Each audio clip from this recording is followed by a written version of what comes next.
नमस्कार। India speaks daily में आपका स्वागत है। इंडिया स्पीक्स डेली अर्थात no left, no right, only Sanatan voice और मैं हूं आपके साथ संदीप देव। अकबर का काल था और उस समय राजपुताने के ज्यादातर शासक अकबर के दरबार में थे। एक अकेला मेवाड़ उससे जूझ रहा था। मेवाड़ को अपनों ने ही छोड़ दिया था और सिर्फ अपनों ने छोड़ा नहीं था, बल्कि अकबर की सेना में बड़े पद लेकर मेवाड़ के महाराणा प्रताप पर हमलावर थे। लगातार हमला कर रहे थे और ये यही नहीं रुका। जब शिवाजी महाराज का शासन आया तो अपनों ने ही उन्हें बंदी बनाया, अकबर के दरबारी अपनों ने ही। आज वही स्थिति पुनः दिख रही है। एकमात्र सनातन धर्म के उद्देश्यों को लेकर आगे बढ़ी पार्टी एकम सनातन दल पर न सिर्फ दूसरे पंचमक्कार छठमक्कार बल्कि अब अपने लोग लगातार संगठित होकर हमला करने लगे हैं। जिनको हम कभी अपना समझते थे और जिनको हमने स्पेस दिया था, आज वो सब एक साथ झुंड बनाकर एकम सनातन भारत पर न सिर्फ हमला कर रहे हैं, बल्कि अनर्गल प्रलाप कर रहे हैं, झूठ बोल रहे हैं और लगातार झूठ बोल रहे हैं। यहां तक कि इनकी मानसिक विचलन की स्थिति आप इससे समझ सकते हैं कि शब्दों की मर्यादा तक सब लांघ रहे हैं, अमर्यादित शब्द बोल रहे हैं। मैं असंसदीय नहीं कह रहा हूं, अब शब्द नहीं कह रहा हूं, अमर्यादित शब्द जो है बोल रहे हैं। और मुझे आश्चर्य है, कई लोग जिनकी मैंने पूरी मदद की, इतनी ज्यादा आगे बढ़कर मदद की, आज वो पीठ में छुरा घोंपने पर उतारू हैं। आश्चर्य होता है। और आपको कई यूट्यूब से लेकर बाहर तक आपको मालूम है कि कितनों की मैंने मदद की है। लेकिन कल को जिस तरह से नरेंद्र मोदी के पक्ष में ये आज अपने मित्र के पीठ में छुरा घोंपने पर सब उतर आए हैं, मुझे नहीं लगता कि कल नरेंद्र मोदी इनको पहचानते भी होंगे या नरेंद्र मोदी इनकी कोई मदद भी करेंगे। अपने पार्टी के कार्यकर्ताओं की तो वो मदद नहीं करते, प्रवीण नेतारों के परिवार को मरने के लिए छोड़ देते हैं, उनकी पत्नी को अस्थायी नौकरी देते हैं, कांग्रेस जाकर अस्थायी करती है। यहाँ कन्हैया लाल से लेकर और कितने लोगों का गला काटा, नरेंद्र मोदी कभी नहीं बोले। क्या इनके लिए बोलेंगे? लेकिन आज ये अपने मित्रता बोध को छोड़कर सत्ता के चाटुकार बोध में इतना ग्रस्त हो गए हैं कि राग दरबारी गान गा रहे हैं। मुझे आश्चर्य है कि मित्रता का जो वसूल होता है उस तक को इन लोगों ने त्याग दिया है और आज मन पर भारी पत्थर रखकर मुझे बोलना पड़ रहा है। मैंने पहले भी कई लोगों को बताया, आपको ऐसे ऐसे लोगों को जिनके जीवन मैंने स्थापित किए। मैं कोई भगवान नहीं हूं, साधारण सा इंसान हूं, खुद भी संघर्षरत था और इसलिए दूसरे के संघर्ष को समझ सका। कईयों के मैंने जीवन को स्थापित किया, घर में स्थिति खराब थी, ऐसे लोगों को स्थापित किया, आज वो खुलेआम मुझे गाली देते हैं। ऐसे लोग जिनके कारण बाबा रामदेव से मेरे संबंध खराब हुए। बाबा रामदेव के आश्रम में मैं 15 के बाद नहीं जा पाया। ऐसे लोग जो वहां ब्रह्मचर्य व्रत का पालन करते हुए थे और वहां प्रेम में पड़ गए और बाबा रामदेव ने आरोप लगाया कि संदीप देव ने हमारे 2 ब्रह्मचारिणियों को भगाया है। मैं आश्रम नहीं जा पाया, आज वो लोग मुझे गाली देते हैं। जिनके विवाह में, जिनको समझाने में मेरी पूरी भूमिका रही, वो लोग मुझे गाली देते हैं। और हाथ में जब 2 कौड़ी का 2 पैसा नहीं था जिनके पास, उनको 2.5-3 लाख रुपए का व्यवस्था करके व्यवस्था मैंने स्थापित कराया, वो लोग मुझे आज गाली देते हैं। जिनके पास कोई प्लेटफॉर्म नहीं था, मीडिया से निकाले जा चुके थे, उनको मैंने घोस्ट राइटिंग से पैसे दिए हैं, वो लोग मुझे गाली दे रहे हैं। ऐसे लोग जिनको तोते की तरह मैंने रिपोर्टिंग कैसे करोगे, यूट्यूब पे कैसे बोलोगे, ये सिखाया, वो लोग मुझे गाली दे रहे हैं। और वो लोग जिनके लिए मैंने पब्लिशर्स ढूंढे, किताब के लिए पब्लिशर्स ढूंढे, वो लोग मुझे गाली दे रहे हैं। तो मित्रता का जो धर्म होता है वो 2 तरफा होता है। जब आप मित्रता का धर्म त्याग देंगे तो मुझे कठोर बनना पड़ेगा और इसी कठोरता के साथ अब मैं बर्दाश्त नहीं करूंगा। मैं बर्दाश्त कर रहा था क्योंकि ठीक है, मैंने कहा मित्र हैं, क्या बोलूं, छोड़ दूं। लेकिन अब जिस तरह से चीजें संगठित रूप से अटैक हो रहा है, उससे साफ साफ दिख रहा है कि कोई पार्टी इसके पीछे है, संगठित फंडिंग हो रही है। एकाएक सारे बिलबिलाकर अटैक करें, ये संभव है क्या? और ये साफ दिख रहा है कि वो सोचते हैं कि इनके अपने लोगों से हमला कराओ ताकि इनका की मनोदशा बिगड़ जाए, ये हार मान जाए। राणा के साथ यही स्थिति हुई थी। जब वो झील में मान सिंह गए थे उनसे मिलने और राणा नहीं पहुंचे। राणा ने अपने पुत्र अमर सिंह को भेज दिया। उनकी मनोदशा सोचिए क्या होगी, उनकी मनोदशा, क्योंकि उनकी फैमिली का मान सिंह के परिवार का विवाह कहते हैं अकबर के यहाँ था। राणा नहीं गए कि उसके साथ भोजन कैसे करूंगा। अमर सिंह गए और मान सिंह गुस्से में आगे बोला कि तुम्हें तुम्हारी हैसियत दिखाऊंगा। ये स्थिति बन गई थी। तो वो जो मन स्थिति है विचलन की, तोड़ने की, वो आपके आसपास के लोगों को आपके विरुद्ध भड़काकर, आपके विरुद्ध आपको गाली दिलवाकर वो तोड़ना चाहते हैं, पर वो नहीं जानते चट्टान की तरह मैं हूं और मैं कभी नहीं टूटता। मेरी एक किताब है जो नरेंद्र मोदी जी पे मैंने लिखी थी, उसमें बाबा रामदेव जी का एक लाइन है, सभी ने इसमें कोट दिया है। उन्होंने उस समय कहा 2013 में, जब ये बुलबुले पैदा भी नहीं हुए थे, ये बुलबुले कहीं दूर दिखते भी नहीं थे। आज जो लेखक बन गए हैं, आज जो संत बने घूम रहे हैं, आज जो यूट्यूबर्स बने हैं, ये बुलबुले 13 में आपको कहीं नहीं दिखेंगे। अस्तित्व नहीं इनका, डिजिटल अस्तित्व ही ये दिखा दे, इनका अस्तित्व नहीं है। तब रामदेव जी ने जो लिखा था आप देखिए, अशोक सिंघल जी ने लिखा था, ऐसे विकट समय में राम जी की प्रेरणा से लिखी गई पुस्तक। और स्वामी रामदेव ने कहा था, परिवर्तन के लिए अकेले आंदोलनकारी की भूमिका में है लेखक। सत्ता परिवर्तन, समाज परिवर्तन के लिए एक आंदोलनकारी की भूमिका में अकेला जो जूझ रहा है, लड़ रहा है 13 में। इतने बड़े बड़े ये मनमोहन भागवत भी हैं, ये राम बहादुर राय जी भी हैं, नरेंद्र मोदी जी हैं। खुद इन्होंने, नरेंद्र मोदी जी ने ये कोट दिया था मुझे गले लगाते हुए, जब मैं उस समय आंदोलन के लिए लड़ रहा था तो मैं अच्छा था, और आज जब मैं आंदोलन के लिए लड़ रहा हूं तो मैं बुरा हो गया, क्योंकि आज मैं तब भी सच्चर कमेटी का विरोध करता था, मैं आज भी सच्चर कमेटी का विरोध करता हूं। मैं तब भी मुस्लिम तुष्टीकरण का विरोध करता था, मैं आज भी मुस्लिम तृप्तिकरण का विरोध करता हूं। मैं तब भी भ्रष्टाचार का विरोध करता था, मैं आज भी भ्रष्टाचार का विरोध करता हूं। मैं तब भी व्यक्तिवाद का विरोध करता था, मैं आज भी व्यक्तिवाद का विरोध करता हूं। मैं तब भी भारत के सेना की पर जो पाकिस्तान हमला करता था, हमारी सेना की भूमि जो रौंदी जा रही थी, मैं तब भी उसके विरुद्ध था, मैं आज भी उसके विरुद्ध हूं। मैं उसी जगह हूं। तुम लोग सोचो कि तुम कहां चले आए, हिंदुत्व की बात करते करते एक पार्टी के चरणों में, एक नेता के जूते तले बैठ गए हो। तुम हिंदू हो या नहीं हो, ये अपने आप से सवाल पूछो। आज मैं आपको दो लोगों के बताऊंगा जो लगातार एक हम पर हमला कर रहे हैं और संगठित रूप से हम कर रहे हैं। आगे और धीरे धीरे जो लोग हमला करेंगे उनकी असलियत दिखाता चला जाऊंगा। मैं चुप रहने वालों में से नहीं हूं, मैं फाइटर हूं, मैं लड़ता हूं, और लड़ना मुझे बहुत पसंद है, अंदर से पसंद है। तो मैं लड़ना जानता हूं, अच्छे से लड़ना जानता हूं। तो मैं आपको आज दो लोगों का दिखाऊंगा, क्रमबद्ध तरीके से दिखाऊंगा, जिस तरह से संगठित हमला किया गया है। और अफसोस है मुझे कि उसमें से एक संत है, मैं गेरुआ वस्त्र का बड़ा सम्मान करता हूं, लेकिन अफसोस है मुझे कि उसमें से एक लेखक हैं जो कभी मेरे मित्र थे। अफसोस के साथ, दुख के साथ सच तो बताऊंगा। तो आप लोग मेरे साथ बने रहिए और वीडियो को लाइक कीजिए, चैनल सब्सक्राइब करिए, बेल आइकन दबाइए, ज्वाइन बटन से चैनल को बचाए रखिए, कंटेंट का छोटा सा मूल्य चुकाते रहिए और हमारे साथ बने रहिए। मैं लौटता हूं इस प्रोमो के बाद।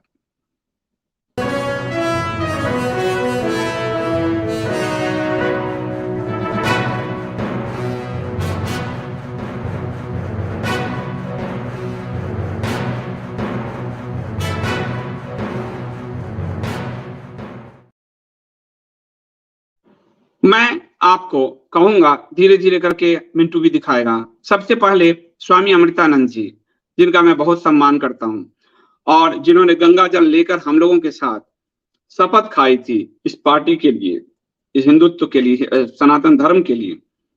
एकाएक वो हम पर हमलावर हो गए, एकाएक। और हमलावर ऐसा वैसा नहीं हुए, जो भाषा उन्होंने प्रयुक्त किया वो भाषा नहीं है संत की भाषा। इसके अलावा आरोप लगाए गए, मेरे पास एक ऑडियो भी है जो नहीं सुनाऊंगा आपको, लगाए गए कि हमने एकम को 1 लाख रुपए दिया है। पूरी तरह से निराधार और झूठ है। स्वामी अमृतानंद जी ने कोई 1 लाख रुपए नहीं दिए। स्वामी अमृतानंद जी ने फाउंडरशिप का जो सदस्यता शुल्क है 11,000 जो था वो भरा है, और वो भी हमारे और इनके कॉमन मित्र हैं विदेश के, उन्होंने भरा, वो भी इन्होंने नहीं भरा। लेकिन इन्होंने कहे कि 1 लाख रुपए दिए, उसके ऑडियो साक्ष्य है मेरे पास। जब और बात बढ़ेगी तो ऑडियो फिर चला दिया जाएगा भविष्य में। तो नहीं दिए उन्होंने, अकाउंट हमारा गवाह है कि उन्होंने नहीं दिए।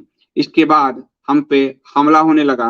पार्टी के अध्यक्ष अंकुर शर्मा को टारगेट किया गया और उसके बाद मुझ पर आरोप लगाए गए कि मैंने उनको कालनेमी कहा है। मैंने कल ही उनको मैसेज किया, स्वामी जी मैंने आपको कालनेमी नहीं कहा, साक्ष्य है तो दीजिए। उन्होंने वो कोई साक्ष्य प्रस्तुत नहीं कर पाए, तब मैं आज आया हूँ। और फिर उन्होंने आरोप लगाए कि एकम के लोगों ने बैठक करके कहा कि सपा को वोट दे दो, कांग्रेस को वोट दे दो, आम आदमी पार्टी को वोट दे दो, लेकिन भाजपा को वोट ना दो। मैंने कहा स्वामी जी वो भी आपको अभी दिखाऊंगा, साक्ष्य है तो दे दीजिए। गेरुआ वस्त्र में झूठ शोभा नहीं कर देता। जिसने केजरीवाल को एक्सपोज किया हो, स्वामी जी अभी आपने कुछ नहीं किया, उतना गौ सेवा की, बहुत अच्छा किया आपने, आश्रम चलाए, पर जिस क्षेत्र का मैं हूं पत्रकारिता के क्षेत्र में अरविंद केजरीवाल को 2-2 पुस्तक लिख के मैंने एक्सपोज किया है, उसको वोट देने के लिए मैं नहीं कर सकता आपको। हाँ, अभी जो सरकारी यूट्यूबर्स हैं कई, उन्होंने मुझे खुद कहा उस दौर में मैंने अरविंद को वोट दिया था, उस समय वो मुझे गाली दे रहे थे, एक क्रांति पैदा हो रही है तुम्हें समझ नहीं आ रहा। और मैंने अरविंद को एक्सपोज किया था, केजरीवाल सच्चाई या साजिश या पुस्तक, और इस पुस्तक में एक चैप्टर से, तब ये मुझे गाली दे रहे थे। मेरी दूरदर्शिता ने देख लिया था कि अरविंद केजरीवाल कितने खतरनाक हैं। सपा को वोट देने का मतलब है स्वामी जी, जिस भारतीय जनता पार्टी के लिए आप कह रहे हैं वो सपा का गुणगान कर रही है, वो कार सेवकों पे गोली चलाने वाले सपा के मुखिया मुलायम सिंह को उन्होंने पद्म विभूषण दिया है। मैं सपा को वोट देने के लिए कभी कह भी नहीं सकता। मैं अंदर से हिंदू हूँ, सनातनी हूँ, मैं ढोंगी नहीं हूँ मोदी जी की तरह कि कार सेवकों पे गोली चलाने वाले को, अधिकारी को राम मंदिर ट्रस्ट में जगह दे दिया और ट्रस्ट का प्रमुख सर्वेसर्वा एक तरह से बने हुए हैं, और जिसने ऑर्डर दिया मुख्यमंत्री तत्कालीन, उसको पद्म विभूषण दे दिया। ये मैं नहीं कर सकता। आपने फिर कहा कांग्रेस को वोट दो। कांग्रेस पे स्वामी जी मेरी 3 पुस्तक आ चुकी एक्सपोज करते हुए, कहानी कम्युनिस्टों की। आज तक भारत के इतिहास में नेहरू को के कम्युनिस्ट चेहरे को किसी ने एक्सपोज नहीं किया था, ये हमने किया। और कांग्रेस का पूरा कच्चा चिट्ठा उसमें खोला, संघ पर लिखी हुई पुस्तक मेरे गुरुजी उसमें खोला, और साजिश की कहानी में खोला। तो कांग्रेस के खिलाफ तो मैं शुरू से लड़ता रहा, इसलिए कांग्रेस को वोट देने का सवाल नहीं है। अब चूंकि आपने झूठ क्यों बोला ये आपकी आत्मा जानती होगी। मैं कल का आपको, क्योंकि झूठ की बात से मैं शुरू उल्टा दिशा से करूंगा। ये देखिए मैंने कल उनसे पूछा है ये बात, नीचे से दिखाओ स्क्रीनशॉट, तो आप लोगों को लगेगा कि आप जो इन्होंने कहा कि कोई भी किन पदाधिकारियों के साथ बैठे हुए, पहले उनका स्क्रीनशॉट दिखाओ जो ट्विटर पे चला आएगा इनके वीडियो का, उसके स्क्रीनशॉट दिखाओ गाली देते हुए, और तब उसके बाद मैं आपको जवाब। मैंने उनको डायरेक्ट पूछा, मैं फोन कर रहा हूँ, मैसेज कर रहा हूँ, जवाब नहीं दे रहे मन में। ये हमारी पार्टी का पहले एक व्यक्ति होता था, इसको पार्टी में लाने का, इसको अपने आसपास भी कोई लोग नहीं जानता इसको। ये कर्नाटक में जब इसको बनाया गया, एक बैठक नहीं कर पाया, एक मेंबर नहीं बना पाया, इसको आप आसपास के लोग तक नहीं जानते। इसको मैंने सम्मान दिया, लेकिन कहते हैं ना किसी को घी हजम नहीं होता, जो एक प्रजाति है जिसको घी हजम नहीं होती, उसी तरह इसको घी हजम नहीं हुआ। किसी ने पहली बार सम्मान दिया था, और स्थिति इसकी ये है कि इसने जो पार्टी का फाउंडर मेंबरशिप भरा, ये भी किसी और ने भरा, आने जाने के किराए नहीं है। ये पार्टी में आए थे सैलरी लेने के लिए, साफ साफ कहा कि पार्टी में हमको सैलरी मिलना चाहिए। मैंने कहा सैलरी कहां से देगी, पार्टी नहीं है, कैसे आपको सैलरी दे देगी? हम सब अपने पैसे मेहनत लगा रहे हैं, आपको सैलरी कैसे दे दे हम पार्टी आपको? और पार्टी में कोई आ रहा है, नेता बनने आ रहे हो और कह रहे हो सैलरी देकर नेता कौन बनता है? हर पार्टी में जो आ रहा है वो पैसा लेकर आता है, ये पार्टी पैसा देने लगे, ये कैसे संभव है? मुझे पार्टी पैसा देने लगे, पार्टी प्रेसिडेंट को देने लगे, सबको देने लगे, तो पार्टी जनता के बीच कैसे जाएगी जो तुमको पैसा देगी? आपको मेहनत करना है तो आप आइए पार्टी में काम कीजिए। मैंने कहा एम्प्लॉय बन जाओ, मैं सैलरी देता हूं। नेता भी बनना है, कर्नाटक से चुनाव लड़ना है। अब चुनाव लड़ने के लिए कौन पैसा देके नेता तैयार करता है जी? कौन सी पार्टी देता है नेता तैयार करता है? तो इसने पूरे 3 महीने तक हमारे कर्नाटक यूनिट को ठप कर दिया, सिंगल एक मेंबर नहीं बनाया। एक मेंबर जो क्रूशल टाइम है हमारे कर्नाटक का, इसने खत्म किया। एक मेंबर नहीं बनाया, बैठक नहीं किया, अपने 2-4 लोगों के साथ गुटबंदी करके कहीं बैठ जाता। कर्नाटक की टीम कहती रहती थी बैठक नहीं हो रहा है संदीप जी, क्या करूं? मैंने कहा मैं इसको जब फोन करता तो लीजिए बैठक। केंद्र अपने लेवल पर बैठक बुलाता रहा, ये हर बैठक से भागता था क्योंकि इसके पास कुछ नहीं था। ये सैलरी और लालच में आया था पैसा के, जो मिल नहीं रहा था। तो ऑनलाइन बैठक बुलाते तो वहां से भाग जाता, ऑफलाइन बैठक बुलाए यहाँ दिल्ली में, वहां से भाग गया। वहां भी नहीं आया, यहाँ लेकिन बैठक में नहीं आया, लेट हो गया है, रात के 11 बज रहे। मैंने कहा 12 बजे तक तो हम लोग बैठे हैं, पार्टी अध्यक्ष और हम बिना खाना खाए रात तक बैठे हुए हैं, अब आपकी टीम आप बैठक कर लो। नहीं नहीं कल करेंगे। कल फिर मैं पहुंचा आपको उसको जंतर मंतर कि यहाँ बैठक कर लो, स्थिति हो गई। नहीं नहीं अब फिर बाद में करेंगे। बाद में जब हमने कहा बैठक कर लो, नहीं नहीं मैं अध्यक्ष से बात करूंगा, अध्यक्ष से बात करूंगा। तो अध्यक्ष से जब बात किया, मैंने कहा अध्यक्ष से जो बात की अपनी टीम को बताओ, कर्नाटक की रोज टीम गति हमारे साथ बैठक क्यों नहीं कर रहे हो? तो ये कहता कि मैं अध्यक्ष से मैंने पर्सनल ग्राउंड पे बात किया। अब पार्टी का अध्यक्ष अंकुर शर्मा, ये तुम कर्नाटक के कन्वेनर, अब इसमें पर्सनल क्या रह गया? पार्टी के अध्यक्ष ने जो मैसेज दिया इसको तुम अपनी टीम तक पहुंचाओ। तो वहां तो फिर जब ये स्थिति हो गई, पानी सर से गुजरने लगा, तो मैंने कहा भैया सुधर जाओ, पार्टी में मैं लाया हूं तो मैं पार्टी से बाहर भी कर सकता हूं, इसलिए सुधर जाओ। उसके बाद इसने रॉबर्ट रोजारियो का मैसेज लिया। रॉबर्ट रोजारियो ने जितना सनातन के लिए काम किया है, ये 10 जन्म अभी लेगा, वहां तक नहीं पहुंच पाएगा। 10 जन्म गाली गलौज की भाषा के अलावा और क्या किया है? इसका प्रेजेंस भी, डिजिटल प्रेजेंस में भी इंडिया स्पीच की बड़ी भूमिका है। क्या किया इसने? उसने ये अमृतानंद जी के साथ, आप देखिए साठगांठ आपको दिख जाएगा, अमृतानंद जी का एक वीडियो इसने शेयर किया। अब आगे मैं आपको दिखाता हूं, मैं एक एक क्रम वाइज तरीके से दिखाऊंगा। आगे दिखाओ। अमृतानंद जी का वीडियो शेयर किया जिसमें अमृतानंद जी कह रहे हैं कि हमको कहा गया कांग्रेस को वोट दो, सपा को दो, भाजपा को मत दो, और हमारे साथ बड़े बड़े पदाधिकारियों ने ये बैठक करके कहा एकम के। अब मेरा नीचे वाला दिखाओ। मैंने अमृतानंद जी से पूछा कि स्वामी जी एकम के किन पदाधिकारियों के साथ बैठक हुई आपकी? ये मैंने पूछा डायरेक्ट। आप देखो नीचे दिखाओ मिंटू।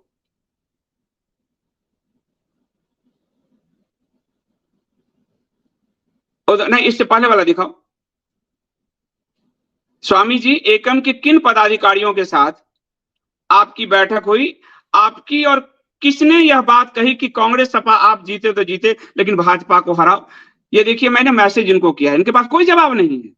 संत होकर गेरुआ बाजार में झूठ बोला जा रहा है पार्टी को बदनाम करने के लिए, एक सीमा क्रॉस हो चुकी है। और मैं बहुत बर्दाश्त कर रहा था कि जाने दीजिए, मैं आपको दिखाऊंगा। मैं 8 जुलाई से लगातार इनसे संवाद कर रहा हूं, जो नहीं कर रहे हैं। स्वामी जी एकम के किन पदाधिकारियों के साथ बैठक हुई आपकी, और किसने यह बात कही कि कांग्रेस सपा आप जीते तो जीते लेकिन भाजपा को हराओ? या तो साक्ष्य दे दीजिए, अथवा यही मानूंगा कि भगवा वस्त्र में भाजपा के लिए आप झूठ तक बोलने पर उतारू हो गए। ये बात, ये उसी का जो है ट्वीट, उसी पर मैंने ये पूछा। दूसरा दिखाओ नीचे वाला।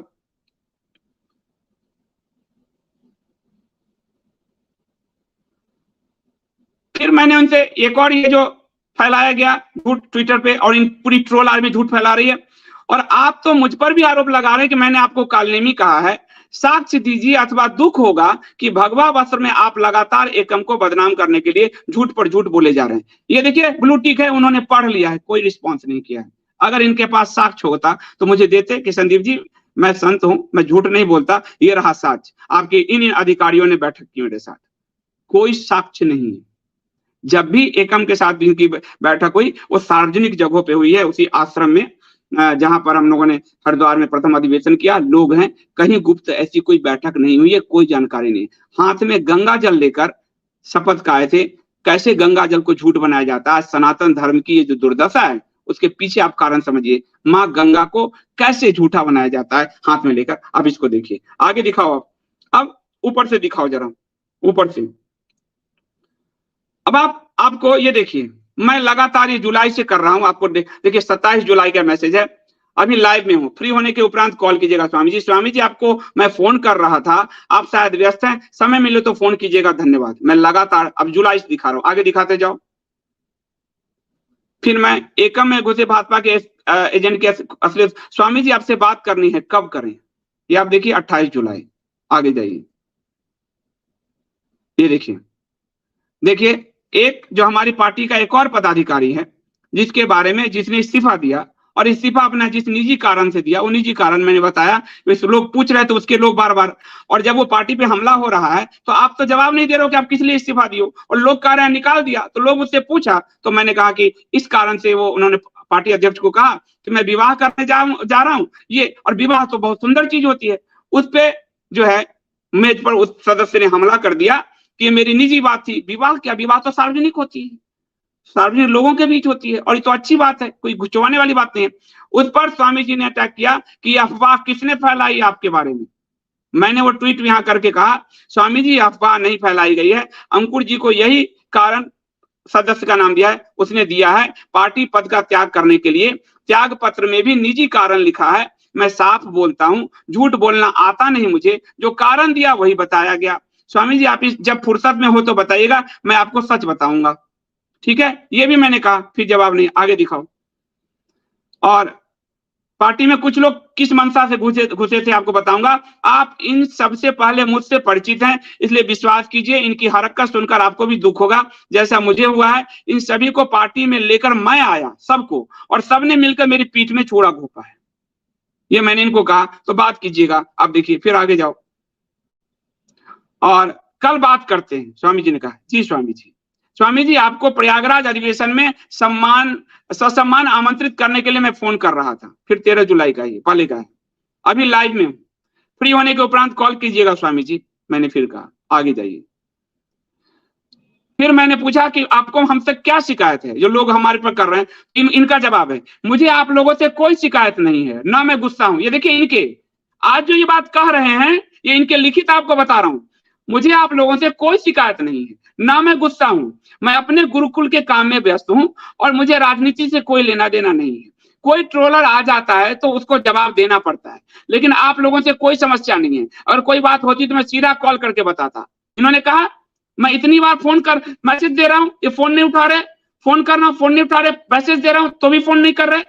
अब कह रहे कोई शिकायत नहीं है, मुझे आप सबसे कोई नहीं है। एकाएक ये शुरू हो जाते हैं कि हमारे साथ बैठक हुई, इन्होंने कहा भाजपा को हराने हैं, 1 लाख रुपए हमने दिया, किसी को ऑडियो में कह रहे हैं। मतलब एकाएक। अब देख लीजिए। धन्यवाद स्वामी जी। संजय गुप्ता को आपके आश्रम में मत फटकने दीजिएगा। हमारे पार्टी का एक सदस्य है, उस सदस्य ने मना करने के बावजूद पार्टी का जो रसीद बुक होता है, पैसे जिस पे लेते हैं चंदा, उस रसीद बुक को अपने नाम से छपवा लिया। ये फ्रॉड था और इसको मैंने रोका। रोकने के कारण गाली गलौज, रोकने के कारण। इसीलिए मैंने कहा कि इसको मत फटकने दीजिएगा, क्योंकि मैंने इनका परिचय करवाया था और संजय गुप्ता ने इनका पैन कार्ड बनवा कर दिया था। पैन कार्ड अपने घर पर मंगवा लिया था। मैंने कहा स्वामी जी पैन कार्ड मंगवा लीजिए। वो आदमी पार्टी का फर्जी रसीद बुक लेकर घूम रहा है और मैंने रोका है, तो इसके कारण वो सबको गाली गलौज पार्टी को देता जो हो रहा है। पार्टी का केंद्रीयकृत रसीद होगा, उसमें कोडिंग होगी ताकि कोई डुप्लीकेसी ना करे। ये अपने नाम से, वो प्रमाण भी है मेरे पास। अगर मैं वो प्रमाण आपको कह दूं कि आप देखेंगे कि मैंने किन किन लोगों को निकाला है पार्टी से, तब आपको पता चलेगा कि कैसे कैसे लोग किस किस तरह का फ्रॉड करने के लिए पार्टी में घुसे थे और जिनका मैं चलने नहीं दिया, जिसके कारण ये देखिए आपको मैं अभी आपको ये देखिए आपको मैं आपको फॉरवर्ड करके दिखा दे रहा हूं, तो आप तब समझेंगे कि संदीप जी कितनी चीजों से जूझ रहा है, हमारी पार्टी कितनी चीजों से जूझ रही है। आप दिखाओ जरा रसीद दिखाओ, ये रसीद को अभी मैंने भेजा है, सीधा करके दिखाओ टेढ़ा की जगह। अब तब आप देखेंगे कि रसीद बुक मतलब कोई पैसा कमा रहा है पार्टी के नाम पे और पार्टी बदनाम होती। ये मैंने रोक दिया, क्या गलत किया? कोई आदमी पार्टी की कोई बैठक नहीं करता, एक मेंबर नहीं बनाता, पार्टी से हटा दिया, क्या गलत किया? सवाल मैंने पूछे उत्तराखंड वाले जो पुष्कर हैं, उत्तराखंड की टीम आज रो रही है, उन 3 महीने पीछे हो गए। उत्तर प्रदेश तो उत्तराखंड कैसे संभलेगा? ये कहने के बावजूद हमने दिया कि हमको उत्तराखंड चाहिए, मैंने दिया। मैं उनको राष्ट्रीय प्रवक्ता बनाना चाहता था, पुष्कर द्विवेदी, जो मैं आपको आप चुन लीजिए उनको, पुष्कर अग्निहोत्री, राष्ट्रीय प्रवक्ता बनाना चाहता था, मना कर दिया कि मैं उत्तराखंड का सीट लूंगा और उत्तराखंड मैंने दिया। उत्तराखंड की कोई ऑनलाइन बैठक हुई, जाना आना हुआ नहीं, आना जाना नहीं हुआ, पैसे नहीं है, ये नहीं है। मैंने कहा पार्टी कैसे चलेगी? आज उत्तराखंड में टीम बनी है तो ग्रो कर रही पार्टी। तो क्या पार्टी के महासचिव के नाते में हिसाब भी ना किसी से पूछूं कि पार्टी की बैठक क्यों नहीं हो रही? आप मेरे मित्र हैं एक जगह पर, पार्टी में मैं एक पोजीशन पे हूं, वहां मैं आपसे सवाल पूछूंगा। इसी कारण सबको बेचैनी हुई। तो आप देखिए, लेकिन वो पार्टी में है, उन्होंने कोई पार्टी के खिलाफ अफवाह नहीं उड़ाई, इसलिए मैं उनका सम्मान करता हूँ पुष्कर अग्निहोत्री का। अब बड़ा करो जरा इसको, बड़ा करो। आप देखिए इसको, ये आदमी यहाँ देखो, यहाँ पर निवेदक संजय गुप्ता नाम से ये इसने रसीद छपवा ली, जो स्वामी जी के संपर्क में था। संजय गुप्ता मेरे ही कारण पर मैंने इनको सावधान किया कि स्वामी जी सचेत रखिएगा, संजय गुप्ता। जो आज पार्टी पे आपको देखते होंगे, एक नोटिस अंकुर शर्मा को भेज रहे हैं, हमारे पैसे दे दो, हमारे ढेकना दे दो। ये आदमी अपने मन से, अपने काम से इधर उधर घूम रहा था और रोज, अच्छा मुझसे हिम्मत तो होती थी नहीं बात करने की, क्योंकि मैं तो लताड़ देता हूं। तो अपने पार्टी प्रेसिडेंट को चिट्ठी भेज दे कि मेरा यहाँ 30,000 रुपया खर्च हुआ, मुझे दे दो। 35,000 खर्च हुआ, दे दो। पार्टी प्रेसिडेंट ने डपट के बंद करा दिया, तो झूठ मूठ का एक नोटिस का प्रोपेगेंडा करने लगा और ये फर्जी रसीद बुक छपवाकर पार्टी को बदनाम करने की कोशिश में था। मेरे मना करने के बावजूद, 3 बार मना करने के बावजूद कि केंद्रीयकृत रसीद बुक होगी, ये काम इसने करने का प्रयास किया। यानी पार्टी को कैसे डिरेल करने के लिए लोग लगे हुए थे, आप ये देखिए। फिर उसको आगे बढ़ाओ, दिखाओ, क्योंकि एक्सपोज करना जरूरी है, वरना कई बार झूठ सच बन जाता है। संजय गुप्ता को अपने आश्रम में मत फटकने दीजिए, आप कम से कम हमारा फोन तो उठाया कीजिए। हम तो काफी सारी अन्य बातों पे बात करते रहे हैं, काफी सारी अन्य बातें भी। प्रयागराज अधिवेशन के लिए आपको समय निकालना है स्वामी जी, हाथ जोड़ा मैंने कहा, आपकी हमारा फोन तो उठाया कीजिए। अभी भी वो फोन नहीं उठा रहे हैं। 23 जुलाई को अधिवेशन का मैं उनको न्योता भी दिया हूं, स्वीकार नहीं किया। आगे बढ़िए आप। स्वामी जी, हमने आपका हमेशा सम्मान किया है, कभी ऊंचा भी नहीं बोला आपसे। खैर, आप हमारी कुंडली हमें बता ही दीजिए। ये बार बार धमकी देते थे कि हम एकम की कुंडली बताएंगे, एकम की कुंडली बताएंगे। तो मैंने और इनका वीडियो इनको भेजा कि स्वामी जी हमारी कुंडली हमें बता ही दीजिए, उसे भी आपका आशीर्वाद ही मानूंगा। स्वामी जी, संजय गुप्ता अफवाह फैला रहा है, ये सब आपको उसके बारे में बताया ही था। वो पैसे ऐंठने आया था, आपको भी उससे सावधान किया था, ठीक है। अब फैलाया गया कि हरिद्वार में एक सन्यासी भूखा गया, ये बात भी फैलाया गया हरिद्वार में कि एक सन्यासी भूखा चला गया हमारे यहाँ, जबकि आखिरी समय तक स्वामी जी हम बैठे रहे, एक सन्यासी एक व्यक्ति को भूखा नहीं जाने दिया। आगे दिखाओ, आगे दिखाओ। स्वामी जी, ये है, हम आपको उससे सावधान किया। हरिद्वार में कौन सन्यासी भूखा रहा था, जबकि हम सबसे आखिर में निकले थे, सबको भोजन करवा कर। अब आप देखिए आगे। अच्छा नहीं, एक मिनट, ये हरिद्वार वाला जो है, एक सेकंड, ये देखो मैं आपको एक और दिखा रहा हूं। ये देखिए कैसे अफवाह फैलाया गया स्वामी जी के आर लेके। स्वामी जी ने इसको ट्विटर पे एक्सपोज किया था, स्वामी जी ने खुद। देखिए अभी वाला दिखाओ जरा, यही संजय गुप्ता है, इसको जो है आप देखिए। और संजय गुप्ता जो है सबको टैग कर करके डाल रहा था। तो आप देखिए, स्वामी अमृतानंद जी ने उसको जवाब दिया है ट्विटर पे, जो स्वामी जी ने मुझे भेजा कि मैंने जवाब दे दिया है। दिखा तो जरा,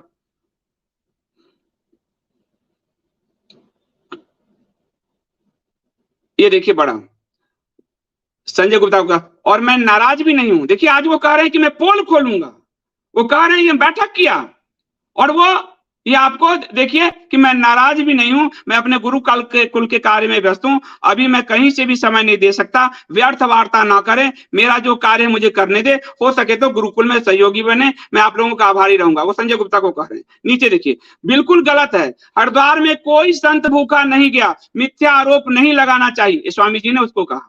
इसके बावजूद ये सब करते रहे। अब आगे देखिए, फिर वहां से आओ जहां से दिखा रहे थे, दिखाओ। नमस्ते स्वामी जी, आप कैसे हैं? आप शायद नाराज हैं, तभी मेरा और अंकुर जी का फोन नहीं उठा रहे। हम दोनों लगातार फोन कर रहे हैं। हमसे कोई गलती हुई है तो हमें क्षमा कीजिए।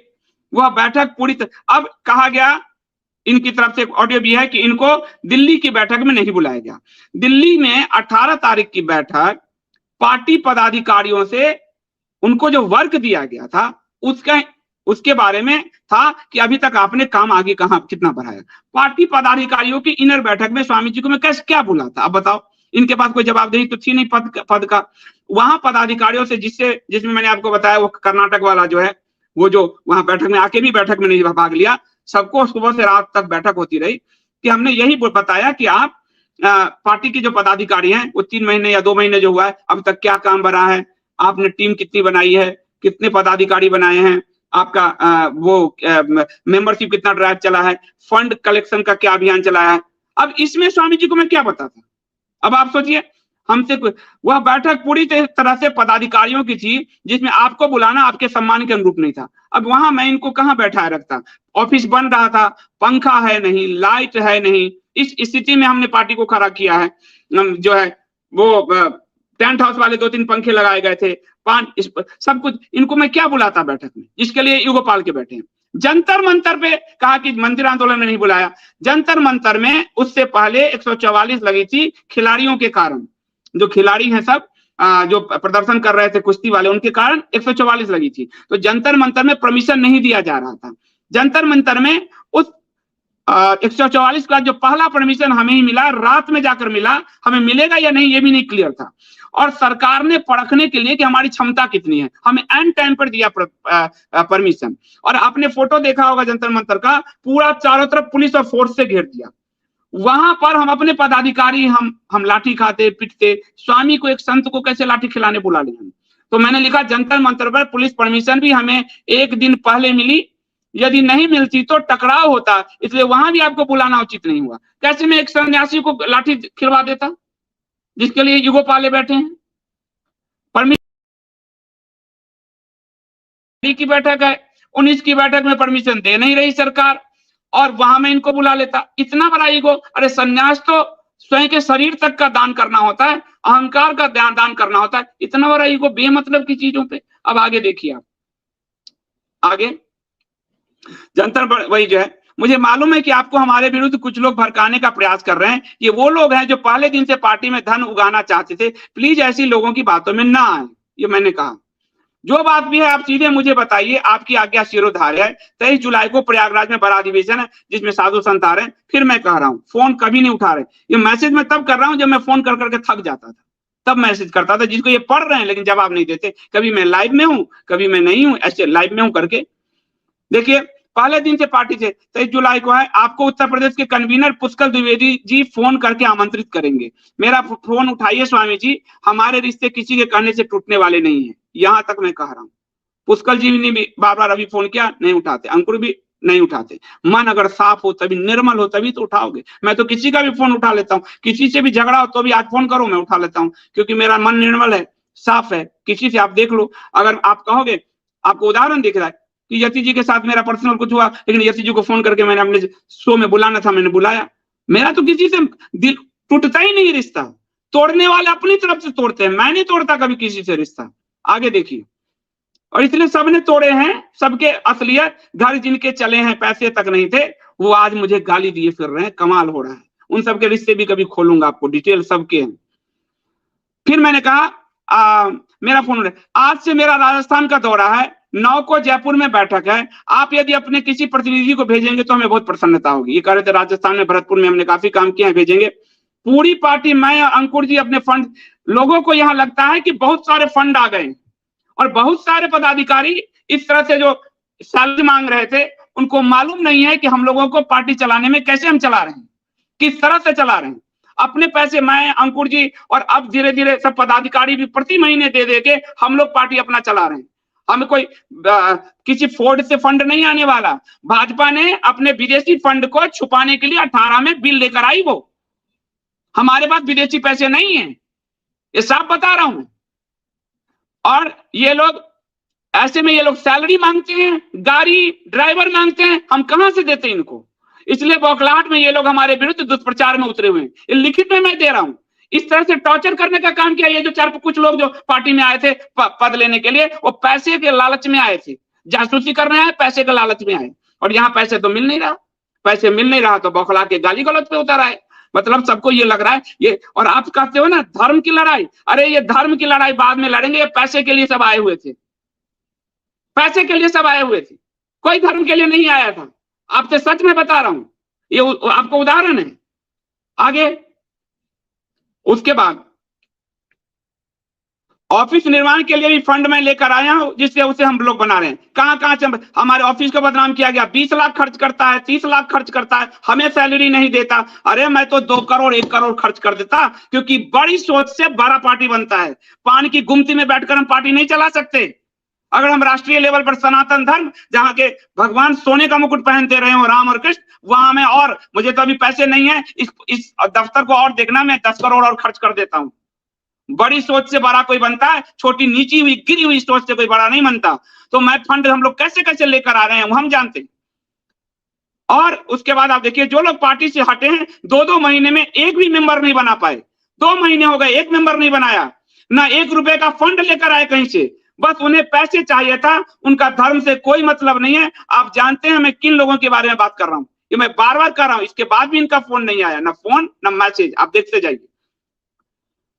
और आप जानते, आप उन लोगों से पहले मुझे जानते हैं, अतः आप मुझ पर भरोसा विश्वास कीजिए। विश्वास सभी रिश्तों का आधार है। आपके फोन की प्रतीक्षा में आपका संदीप देव, आपके फोन की प्रतीक्षा में आपका संदीप देव। लगातार हम लिखते रहे, क्या मैंने इनके कर्ज खाए थे जो मैं लगातार लिखता रहा? ये तो सम्मान के लिए, विश्वास के लिए लिख रहा था, जो आज गाली गलौज करते घूम रहे हैं पार्टी को आगे। उसके बाद मैंने इनको कहा, इन्होंने अपने चैनल पर पुष्कर को बुलाया था, तब मैंने कहा था अभी पुष्कर को मत बुलाइए, पार्टी बन गई, अब पदभार घोषित कर दिया गया है, अब प्रवक्ता ही बोलेगा, मैं बैठक में हूं, निकल कर फोन करता हूं, कौन बोलेगा, किसी को भेजिए, प्रवक्ता अभी बनाए जाएंगे, इस सप्ताह तक ट्रेनिंग दिया जा रहा है। ये पहले का मैसेज है, ये पहले का मैसेज है। अब आपको मैं हरिद्वार का दिखाता हूं, क्योंकि गलतफहमी है, 1 लाख दिया, हरिद्वार का पूरा हमने बिल भरा है। आश्रम में जो आश्रम हमने बुक किया था उसका पूरा बिल्कुल चेक से बिल भरा है, कैटरिंग का बिल भरा है, सब चीज का बिल भरा है। एक मैनेजमेंट कंपनी, ये ठीक बात है कि उस मैनेजमेंट कंपनी को ढूंढकर स्वामी जी ने मुझे दिया, पर उस मैनेजमेंट कंपनी का भी फीस मैंने 25,000 चुका है। 1 रुपया धर्म के राह पर हूं, किसी का 1 रुपया नहीं लिया हमने। दिखाओ जरा मैनेजमेंट वाला जो है, ये देखिए, दिखाओ जरा, फर्स्ट लाइन मैनेजमेंट, ये गुड़गांव की कंपनी, हरियाणा की। देखिए ये पूरी बिल है, जो बिल क्रिएट किएगा, और बिल हमने भरा है पूरा। देखिए, catering service, tent house, lightning, fry और इवेंट मैनेजमेंट सर्विस 25,000। देखिए नीचे, देखो नीचे बड़ा करो, वो तक हमने दिया है, फ्री में कुछ नहीं करवाया है। धर्म के रास्ते पे मैं खुद ही कहता हूं कंटेंट का मूल्य चुकाओ, मैं किसी का फ्री कुछ नहीं ले सकता जी। ये देखिए इवेंट मैनेजमेंट चार्ज, सब पैसे मैंने दिए हैं। आज ये कह रहे हैं 1 लाख रुपए दिया है, पैसे का आरोप लगा रहे हैं। साबित कर दे, मैं अभी पद छोड़ने को तैयार हूं, साबित करेंगे, वरना अपनी बात वापस लीजिए। ये पूरा सबूत मैं आपको दे रहा हूं कि 1 पैसा किसी का, स्वामी जी का किसी का नहीं लगा है, सारे पैसे हमने भरे हैं। और आप देखिए 2 दिन का प्रोग्राम, इतने कम, आप लोग कई लोगों को पैसा देते होंगे, कोई ये अधिवेशन करता है, कोई वो अधिवेशन करता है, 60-60 लाख रुपया लोग उठाते हैं, 50-50 लाख, 30-30, 40 लाख। अभी भी आपने देखा हुआ, शायर से लेकर सबको, हमने इतने कम पैसे में लोगों को रख के 3 महीने, 2-3 दिन और प्रोग्राम कर लिए। कॉस्ट यही आता है 10 लाख के अंदर। लोग आपसे 60 लाख वसूलते हैं, आपसे 30 लाख, 40 लाख, हिंदू हितों का, उनके इमोशंस का दोहन करते हैं। और ये स्थिति है, हमने पैसे भरे हैं, कोई स्वामी जी ने 1 लाख रुपए हमें नहीं दिया है।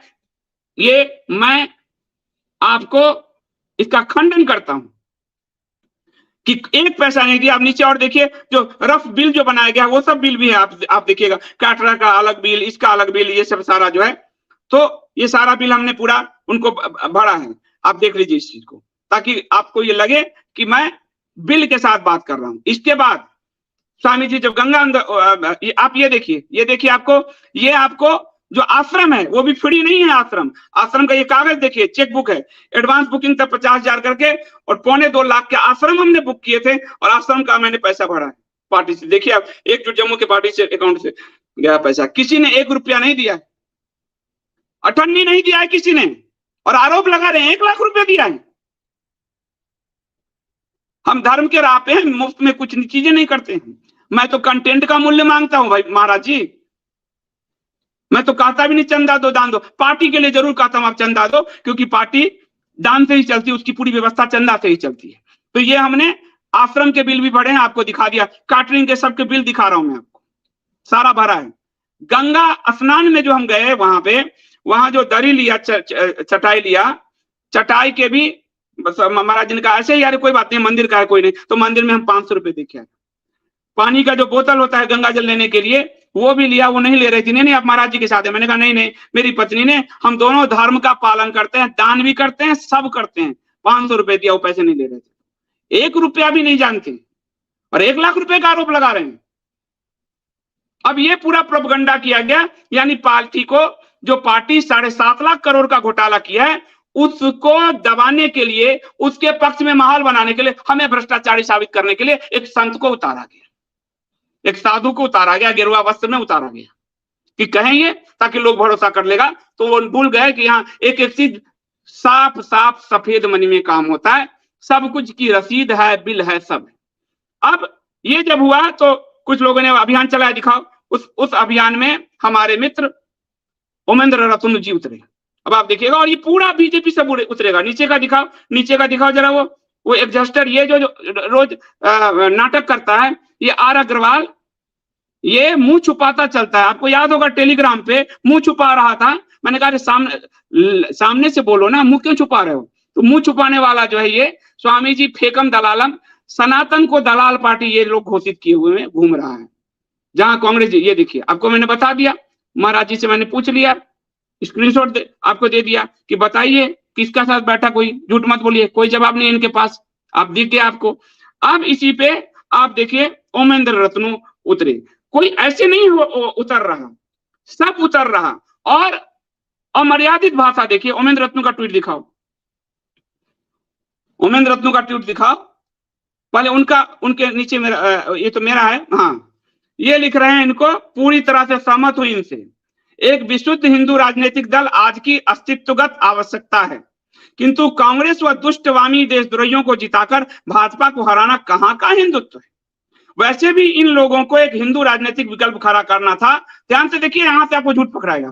तो सब हिंदूवादी विचारकों का एक सम्मेलन तो बुलाते, ब्रेन स्टॉर्मिंग करते, हम सब सदिच्छा के साथ होते। ये देखिए क्या करें, हम सदिच्छा के साथ होते। इनको ये नहीं मालूम है कि संदीप देव सच ही बोलता है केवल। बच्चों की तरह सख्त सिद्धांत लिख देने से राजनीतिक दल खड़ा नहीं होता। बच्चों की तरह, तो बच्चों कहो, आपका ओमेंद्र जी, आपका जो पार्टी है भाजपा, वो तो सबकी बात है, कहो सख्त सिद्धांत लिख दें। बच्चों का खेल है तो लिख दें, हम अपना पार्टी विड्रॉ कर लेते हैं। कहो सख्त सिद्धांत लिख के लागू कर दें, विड्रॉ कर लेते हैं। अरे आप ही लिख दो उनकी तरफ से, बच्चों का खेल है तो। इतने दिन से तो 14 से लगे हो, कहां बच्चों का खेल है? लिख दो, कहो अपनी पार्टी से लिख देने के लिए। रक्त का पानी करना पड़ता है राजनीतिक दल बनाने के लिए। आज के दिन यह दल केवल कुछ अति उत्साही हिंदुओं को वोट काटकर जिहादी ताकतों को दिलवाएगा।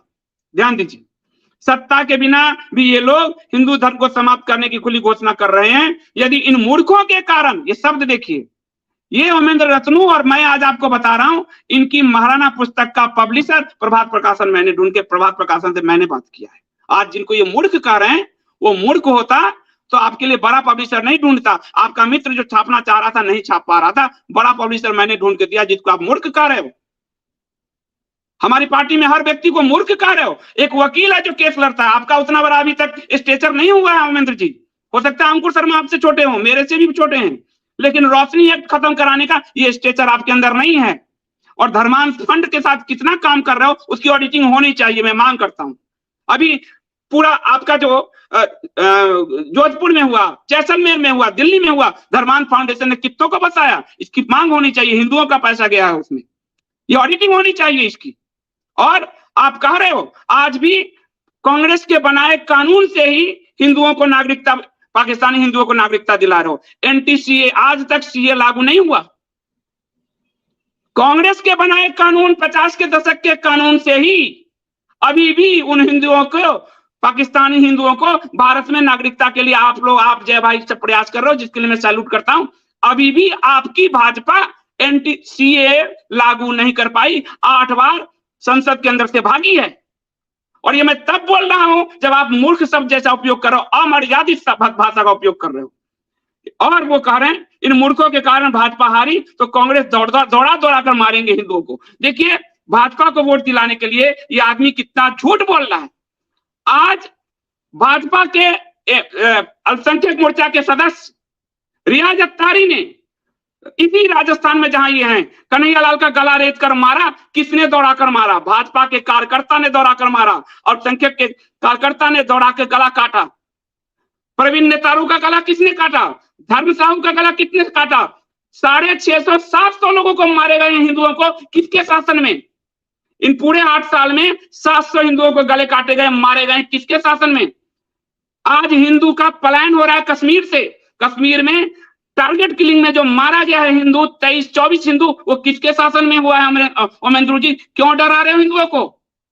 हरियाणा में आजादी के बाद से नूह के दंगे में पहली बार ये दंगा हुआ है। आजादी के बाद से पहली बार हिंदुओं के मंदिर को घेर कर गोली से फायर किया गया है। किसके शासन में? हरियाणा में किसका शासन है? दिल्ली में किसका शासन है? दिल्ली में पहली बार 84 के बाद दंगे हुए हैं, हिंदुओं को मारा गया घेर कर, एंटी हिंदू दंगे, और जिन लोगों ने मारा, जिन लोगों ने भाषण दिया, उन सबको जमानत किसकी सरकार दिलवा रही है? दिल्ली पुलिस किसके पास है? और जो हिंदू मारे गए हैं, आज उस पर एक बूंद भी आंसू कोई नहीं बहा रहा, वो किसके शासन में मारे गए? संसद के अंदर गृह राज्य मंत्री ने कहा देश में उनके शासन में 3400 से अधिक दंगे हो गए। किसके शासन में? क्यों डरा रहे हो हिंदुओं को? 3400 से अधिक दंगे हो चुके हैं भारत में मोदी के शासन में, क्यों डरा रहे हो? गुजरात में अपना प्रोसेशन शोभा यात्रा हिंदू नहीं निकाल पा रहे हैं, रामनवमी की शोभा यात्रा नहीं निकाल पा रहे, महावीर जयंती के नहीं निकाल पा रहे, और जब निकालते हैं तो भाजपा का ही समर्थक काजद हिंदुस्तानी को गिरफ्तार करके जेल में रखा जाता है। किसके शासन में? बताओ किसके शासन में? अपने ही प्रवक्ता नुपुर शर्मा को उठाकर फेंका जाता है, 8 हिंदुओं के गले कटते हैं। किसके शासन में? बताओ किसके शासन में? सच्चर कमेटी, भारत के संविधान की आत्मा को मारकर कांग्रेस ने जो सच्चर कमेटी बनाया, उसको लागू किस शासन ने किया? पूरी तरह से उसको लागू किस शासन ने किया? किस शासन ने ये हर राज्य को लिख कर दिया कि मुस्लिम इलाके में मुस्लिम पुलिसकर्मी की भर्ती करो? नहीं, अगर आप जानते हो तो जाओ अल्पसंख्यक मंत्रालय का और जाकर डाटा डाउनलोड करो जाकर कि किसके शासन में कहा गया कि मुस्लिम इलाके में मुस्लिम पुलिसकर्मी भर्ती होंगे, मुस्लिम इलाके में मुस्लिम स्वास्थ्यकर्मी भर्ती होंगे। आज उसी को आधार बनाकर तेलंगाना आदि कर रहा है। तो अर्नब गोस्वामी को कांग्रेस ने भाजपाई पत्रकार घोषित किया है। अर्नब गोस्वामी ने अधूरा सत्य बताया। ये ऑर्डर 2019-20 के अल्पसंख्यक मंत्रालय के वार्षिक रिपोर्ट के 67 नंबर पेज पर जाकर पढ़ लो आप। और आप तो डॉक्टर हो, मुस्लिम इलाके में मुस्लिम डॉक्टर की बहाली, ये किसने ऑर्डर दिया?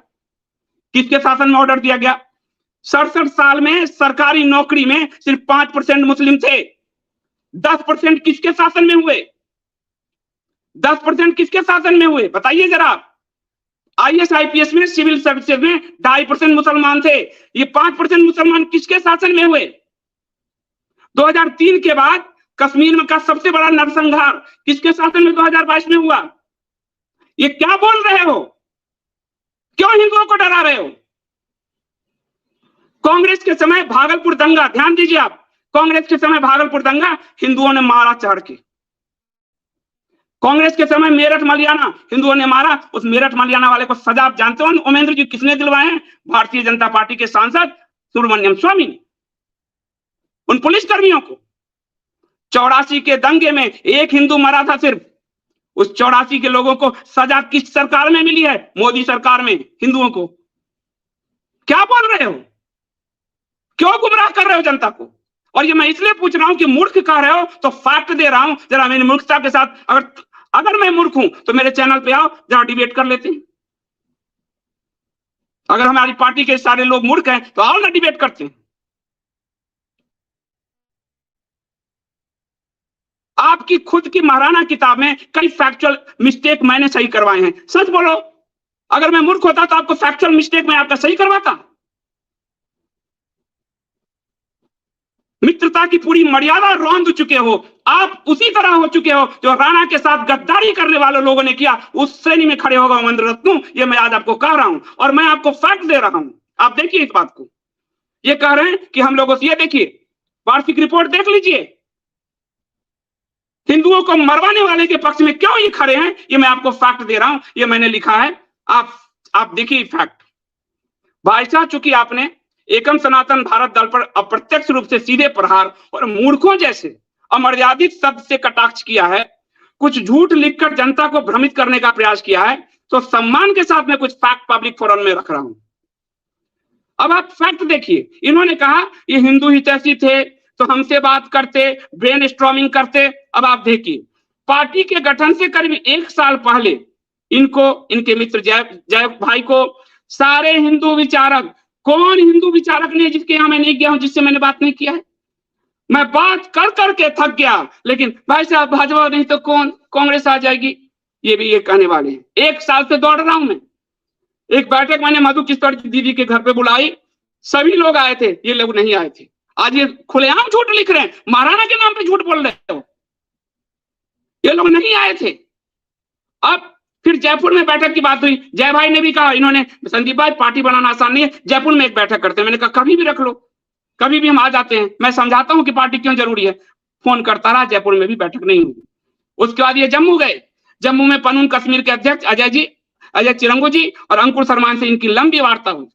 वहां अजय जी ने साफ कहा कि महाराणा को जैसे धोखा दे दिया गया वैसे भी आप धोखा दे रहे हो। वहां भी इनको कहा, तब भी इन्होंने कोई रिस्पॉन्स नहीं दिया, क्योंकि भाजपा, अब भाजपा से क्यों, इन्होंने अपने मुझसे कहा है, इनका एक साथी, नाम नहीं लूंगा, जिसको भाजपा से टिकट दिलाने के लिए ये लॉबिंग कर रहे हैं राजस्थान विधानसभा में और आगे जाके लोकसभा में, और कह रहे हैं भाई साहब एक ये सीट मिल गया तो मिलकर इनको जिताएंगे, पार्टी की जरूरत नहीं है, मिलकर जिताएंगे, अपनी बात वहां उठाएंगे। भाजपा से टिकट की जीतोड़ कोशिश। और फिर मैंने कहा कि आप मित्र हो, आप भाजपा में लगे रहो। अब मैं आपसे नहीं कहूंगा आपका भला, क्योंकि आप मेरे साथ दिखोगे तो भाजपा टिकट भी नहीं देगी। इसलिए मैं आपके हित में हम लोगों ने संवाद छोड़ दिया कि अब आप लोग करते रहो। उसके बाद इनका संवाद कब हुआ है, जब वो जो शायर है, पाकिस्तानी शायर अर्ध मलेच्छ, उस पर जब मैं ऑडियो जारी करने वाला था, तब इन्होंने कहा संदीप भाई ये हिंदुओं के लिए उचित नहीं होगा, उसका ऑडियो मत जारी करो। आप हिंदुत्व के, आप सनातन धर्म की बात देखो, वो रोज मुझे गाली देता है, वो ऑडियो मैंने जारी नहीं किया इनके कहने पर। जिन लोगों को हनुमान चालीसा तक याद नहीं है, मोबाइल से पढ़ के हनुमान चालीसा पढ़ते हैं, वो हिंदुत्व की बात करेंगे? एक हनुमान चालीसा तक नहीं आता जिनको वो हिंदुत्व की बात करेंगे? इनके कहने पर मैंने जो है वो ऑडियो जारी नहीं किया। पूछो आप इनसे, मेरे पास सबूत है इसके। मैंने कहा ठीक है आप कह रहे हो तो छोड़ देता हूं, वरना वो मेरे को रोज गाली दे रहा है तो मैं समझाऊंगा। समझाया उसको नहीं, वो रोज मुझे गाली देता है। अर्धमलेच्छ रोज मुझे गाली देता है, उसको नहीं समझाया, पर उसके हित में ऑडियो जो मैं जारी करने वाला था रोक दिया। तो हिंदुत्व की बात कर रहे हो तो हिंदुत्व के कारण ऑडियो मैंने रोक दिया। चलो आपकी बात, तो आप हिंदू हो, वो अर्धमलेच्छ भी अपने आप को हिंदू कहता है, तो मैं रोक गया और वो रोज मुझे गाली देता रहा। तो उसके बाद तब संवाद इन्होंने शुरू किया उसका ऑडियो रोकने के लिए। रही बात आप अपने साथी के लिए राजस्थान के विधान लोकसभा टिकट की लगातार जीत और कोशिश कर रहे थे, आप स्वयं मुझसे बता चुके हो। इसके बाद आपका भला सोचते हुए हम अपनी राह में कुछ मुट्ठी भर लोगों के साथ हम निकल पड़े। मुट्ठी भर राणा भी मुट्ठी भर थे, शिवाजी भी मुट्ठी भर थे, ये टकराने वाले हमेशा मुट्ठी भर रहे हैं, बड़ी सेना उनकी नहीं रही। आप जो कहे रक्त को पानी बनाना पड़ता है, रक्त आपका पानी हो गया, मेरा रक्त ही है। रक्त में उबाल आता है, पानी में उबाल भाप बन जाता है, रक्त का उबाल क्रांति लेकर आता है, इस बात को याद रखना। मैं बार बार कह रहा हूं आपको, सम्मान एक सीमा तक ही ठीक है, जब मित्रता की बाधा जब लांग जाते हो तो फिर खत्म सब कुछ। मूर्ख बोल रहे थे इसलिए फैक्ट दिखा रहा हूं। रही बात कांग्रेस आ गई तो हिंदुओं को दौड़ा करेगी, मैंने फैक्ट आपको दे दिया, वो तो भविष्य के घर में है। लेकिन बंगाल में 1 लाख हिंदुओं का पलायन, आप फैक्ट देखो, केंद्र में बीपी सिंह के साथ भाजपा की सत्ता आती, उसमें मुफ्ती बनता है गृह मंत्री, 2 महीने के अंदर हिंदुओं का पलायन होता है, कत्लेआम होता है। ठीक है, वाजपेयी जी की सत्ता आती, जब कश्मीर में नदी में नरसंहार, उसके बाद 23 हिंदुओं का कत्लेआम होता है, हिंदुओं का पलायन होता है। उसके बाद नरेंद्र मोदी की सरकार आती है, बंगाल में से 80,000 से 1 लाख हिंदुओं का पलायन होता है, उनका कत्लेआम होता है, 7,000 महिलाओं के यौन शोषण होते हैं। उसके बाद मणिपुर में जो शांत प्रदेश था, मणिपुर से मैते हिंदुओं का पलायन होता है, 350 शरणार्थी शिविर बनाए जाते हैं, 10,000 हिंदू घर, 10,000 घर जलाए गए हैं, 9,500 हिंदुओं का जो चांदपुरा जगह था, चूड़ा चांदपुर, उसको साफ कर दिया गया। 150 से ऊपर 160 170 लोग मारे गए और 50 से 60,000 हिंदुओं का पलायन हुआ है मणिपुर से। किसकी शासन? मोदी सरकार, डबल इंजन। हिंदू, अभी हरियाणा में हिंदुओं का पलायन हो रहा था, नू में, किसका शासन? मोदी का शासन। दिल्ली से हिंदुओं का पलायन हुआ, दिल्ली में दंगे हुए, किसका शासन? मोदी का शासन। गुजरात में 1 महीने में 5 हिंदू काट दिए गए, किसका शासन? मोदी का डबल इंजन शासन। क्या बात कर रहे हो? कितना ढकोगे, कितनी बेशर्मी से ढकोगे? हिंदू की बात कर रहे हो? अरे आप सच बता रहे हो। पानी जो कहा, रक्त पानी हो चुका है, याद रखना, जिसके रक्त में उबाल होता है वो किसी सत्ता का चाकर नहीं होता, वो महाराणा की तरह अपने भाले को काट कर लड़ाई लड़ता है। जिनके रक्त पानी हो चुके हैं, वो भाप बन चुके हैं, वो मुझे क्या सिखाएंगे सनातन धर्म? इसलिए अपनी अपनी मर्यादा में रहिए। मुझ पर अटैक भी करना है तो मर्यादित भाषा में अटैक कीजिए। अगर अमर्यादित हुए तो मैं गांधी नहीं हूं। मैं जैसे को तैसे में जवाब देता हूं, कांटे से कांटा निकालना मुझे आता है। अपनी मर्यादा भंग ना करें। सरकार से भी मैं सवाल बहुत मर्यादित भाषा में पूछता हूं, पत्रकारिता के नॉर्म के हिसाब से पूछता हूं। ये 14 से पहले ये बरसाती मेंढक सारे कहां थे? 14 से पहले इनका डिजिटल कोई भी आपको छाप मिलेगा? 14 से पहले इनका अस्तित्व है कोई? जिनके अस्तित्व ही 14 के बाद बने हैं, वो दूसरों को सिखाएंगे कि हिंदू मार दिए जाएंगे, हिंदू को डरा डरा कर वोट लोगे। उस कर्नाटक में 2600 हिंदू मंदिर तोड़ दिए गए, काशी में हिंदू विध्वंस किए गए, काशी में मंदिर तोड़ा गया, शिवलिंग उखाड़ा गया, स्वयं शिवलिंग उखाड़ा गया, एक जुबान नहीं चली। अपनी किताब बेचने के लिए केवल मैंने अपनी किताब सिद्धांत के लिए, वो जब संघ की ही थी मोनिका अरोड़ा, लेकिन संघ के साथ अन्याय हुआ तो मैंने ब्लूम्सबेरी से सारी किताब ले ली, 8-9 लाख की रॉयल्टी छोड़ दी मैंने। ये गट्स है तो करके दिखाओ, ये गट्स है, ये गट्स है तो बताओ मुझे। फंड मांग मांग के लोग हिंदुत्व चलाएंगे, फंड मांग मांग के बात कर रहे हैं मेरे साथ, अपनी फंड मांग। सारे हिंदुओं ने, अरे आपकी सरकार है भाजपा की, मांगो धर्मांश में भाजपा से फंड, केंद्र से मांगो फंड, बहुत फंड है उसके पास। हिंदू समाज फंड भी दे, हिंदू समाज डर कर भी रहे और हिंदू समाज नौकर बन के रहे एक पार्टी का, यही बनाकर रख रखा है। सीमा ना लांघे अपनी, वरना मैं बहुत सारी चीजें बहुतों का जानता हूं और पत्रकार हूं मैं। पत्रकार का काम एक्सपोजर होता है। कांग्रेस चक्कर घिन्नी की तरह नाचती थी जब मैं जर्नलिज्म करता था। नहीं विश्वास है, 2002 से लेकर 2012 तक के दैनिक जागरण और नई दुनिया अखबार बैठकर जाकर देख लो। इसलिए मुझसे टकराने की जरूरत नहीं है। आलोचना करो मेरी पार्टी की, लेकिन मूर्ख वो है जो फैक्ट होते हुए भी जनता को मूर्ख बनाने चला है। मूर्ख वो नहीं है जो सच बता रहा है। और एकम सनातन भारत दल कुछ वही जो सरफरोशी की तमन्ना आज हमारे दिल में है, ये तब भी भगत सिंह को भी गांधीवादी मूर्खी कहते थे, सुभाष को भी धक्का मार कर निकाला गया था। ये आज नहीं हो रहा कोई पहली बार, सुभाष को धक्का मार कर निकाला गया था। और गांधी और उसके चेलों ने सुभाष को धक्का मार कर निकाला था। आजादी मिली सुभाष के कारण, किसी गांधी के कारण नहीं। राणा को, जिस राणा पर किताब लिखे, उस राणा को उन्हीं के समाज ने टुकड़ा दिया था। तो जो सरफरोशी की तमन्ना सर में बांध कर चलते हैं ना, वो मरने जीने की तबाह पर्सन। आपकी तरह ज्ञानी होने की बीमारी नहीं है मुझे। ये मूर्खता में ही आदमी काम करता है। हमें मूर्ख सही पर हिंदू को जगा दिया। आज प्रधानमंत्री नरेंद्र मोदी जो कहते थे मैं मानने को तैयार नहीं हूं कि हिंदू धर्म है, मैं मानने को तैयार नहीं हूं हिंदू धर्म है, आज सनातन सनातन सनातन जप रहे हैं, जैसे रावण राम राम राम जपता था सीता मां के अपहरण करने के समय। और मेरा तो परिवार मेरे साथ है। मेरी पत्नी ने आज एक अच्छा पोस्ट मुझे लिख के भेजा है, वो मैं पोस्ट सबको सुनाता हूं कि मेरी परिवार तो पूरी तरह से लड़ने के लिए, भिड़ने के लिए तैयार बैठी। ये देखिए उसने पोस्ट लिखा है, मैं आपको पोस्ट सुनाता हूं, सुन लो अमरेंद्र भाई। और स्वामी जी आप भी सुन लीजिए, आप तो मेरी पत्नी से मिले हुए हैं।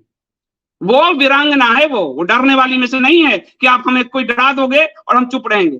देखिए उसने जो लिखा है, जैसे रावण ने माता सीता का हरण कर लिया था और उस समय माता को मुक्त करवाने से बड़ा कोई धर्म नहीं था, और यह समझकर उस समय भालू बंदर, यह समझ उस समय के भालू बंदरों को भी थी। ठीक उसी प्रकार अभी के समय में भाजपा ने हिंदुत्व का अपहरण कर लिया है और हिंदुओं के साथ छल पर छल किए जा रहा है। कांग्रेस ने कभी नहीं कहा कि हिंदू में से वोट दो, हिंदुत्व के नाम पे। हिंदुत्व का नारा इस संघ भाजपा का। तो उसी प्रकार भाजपा ने हिंदुत्व का हरण किया है। हिंदुत्व को मुक्त कराने से बड़ा इस समय कोई बड़ा धर्म नहीं है। गला कटाकर भी हिंदुत्व की रक्षा करेंगे। किसको डरा रहे हो? आप अपने रोजगार की चिंता करो, अपने दुकान की चिंता करो। हिंदू डरने वालों में से नहीं है। राणा के खून आप में नहीं होगा, राणा का खून मुझ में। राणा का खून एकम सनातन भारत के एक समर्थक में, एक पार्टी कार्यकर्ता में। राणा पर किताब लिख देने से, कोई अगर तैराकी पर किताब लिख दे, इसका मतलब ये नहीं कि वो तैरना जानता हो। राणा पर किताब लिखने का मतलब राणा को जीना नहीं होता, राणा के नाम से दुकानदारी करनी होती। मूर्ख बोलोगे हमें। और आप सुनो, हिंदुत्व को मुक्त कराने से बड़ा इस समय कोई धर्म नहीं है। एकम सनातन भारत दल इस समय राम की भूमिका में है और मुट्ठी भर लोग एक विशालकाय सेना से टकराने चल पड़े हैं।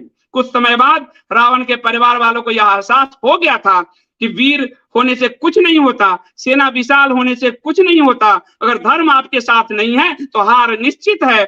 एकम सनातन भारत दल पर जो लोग हमला कर रहे हैं वो भी शायद इस सच को देख पा रहे हैं, इसलिए बौखला रहे हैं। ये मेरी धर्म पत्नी ने लिखी है। आप लोग तो अपनी प्रसिद्धि, अपनी उसमें भी पत्नी को साथ नहीं रखते जो धर्म का आधार है। हम तो सब जगह रखते हैं, वो लिखती भी हमारे लिए, हमारी पार्टी के लिए। इस बात को समझ लो आप लोग। और हम धर्म के लिए मिटने को तैयार हैं, जीना छोड़ दो। हम तो मरने को निकले हैं सनातन धर्म को बचाने के लिए। किसको डरा रहे, किसको डराने निकले? कह दो अपनी सरकारों से, जो आजमाना है आजमा ले। हिंदुत्व और सनातन धर्मी जग गए हैं। आज जगे नहीं होते तो जनवरी में जो प्रधानमंत्री कह रहे थे सोशल मीडिया पे सबको आना चाहिए, सारे भाजपा कार्यकर्ता सोशल मीडिया पे आइए, और जो ही हमारी पार्टी लॉन्च हुई कहे हम यूट्यूब और ट्विटर से भाजपा लॉन्च नहीं हुई है। 2 महीने में सुर बदल गए। और आज पूरी जिंदगी जिसने कहा हिंदू कोई धर्म नहीं होता, मानने को तैयार नहीं, वो सनातन सनातन कर रहा है। अरे हम तो जीत गए भाई, हम तो जीत गए। किसको कह रहे हो? हम तो जीत चुके हैं। इस बात को समझ लीजिए। और जो लोग मुझसे टकराना चाहते हैं, पत्रकार हूं, काली कुंडली लेकर सबकी बैठा हूं, आओ मैदान में। अब बर्दाश्त से बाहर हो रहे हो तुम सब, इस बात को समझ लेना। हर आदमी छल करने के लिए और नाम लेगा सनातन का और धर्म का और कर रहा अपना व्यवसाय। पार्टी से फंड लेते हैं लोग, एक साथ सारे झुंड छोड़ दिए गए। कौन नहीं जानता है कि कौन सा टास्क दिया गया, किसने दिया? हद हो गई। झूठ बोलने की एक सीमा होती है। धर्म के नाम पे झूठ बोलते हो, पता नहीं कौन सा रौरव नर्क भोगोगे। मैं तो पौराणिक हिंदू।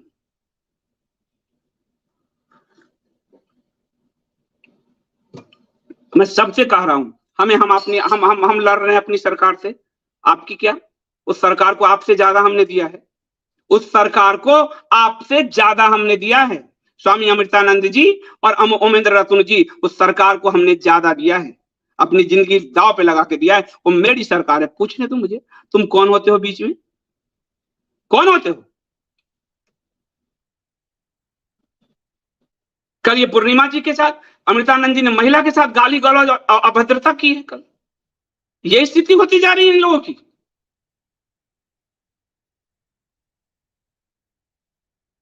मेरी सरकार है, मैंने वोट दिए हैं।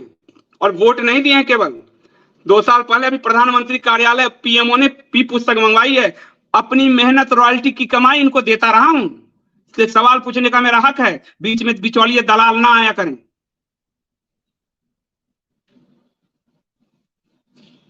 बार बार सनातन बोलना पड़ रहा है। आज वो जो हिंदुत्व बोलते थे आज सनातन बोल रहे हैं, जो कल तक चिढ़ाते थे। ये मेरी जीत, हमारी जीत हो चुकी है एगम की। गलतफहमी में ना रहो, हम जीत चुके हैं और हम जीत रहे हैं और आगे भी जीतेंगे। हम तो व्यवस्था में चेंज लाने आ रहे हैं, मेंटलिटी में चेंज लाने आ रहे हैं। तुम्हारे सबके लिए सत्ता, विधायक और सांसद होना महत्वपूर्ण होगा, हमारे लिए धर्म का राही होना महत्वपूर्ण है।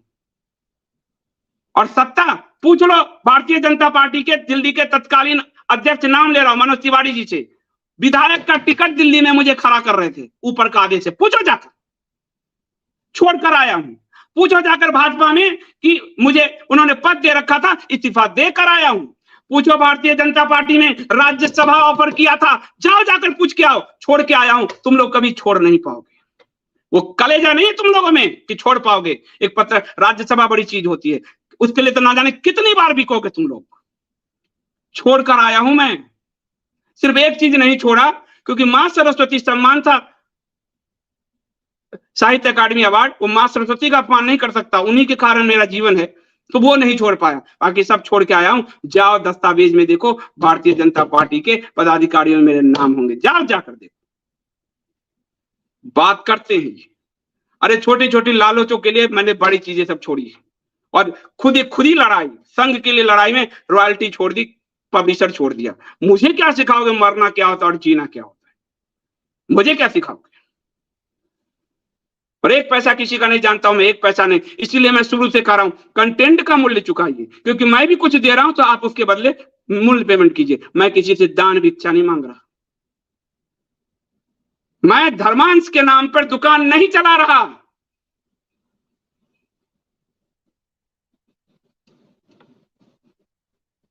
बात करते हैं, प्रश्न हो कुछ तो आप पूछ सकते हो।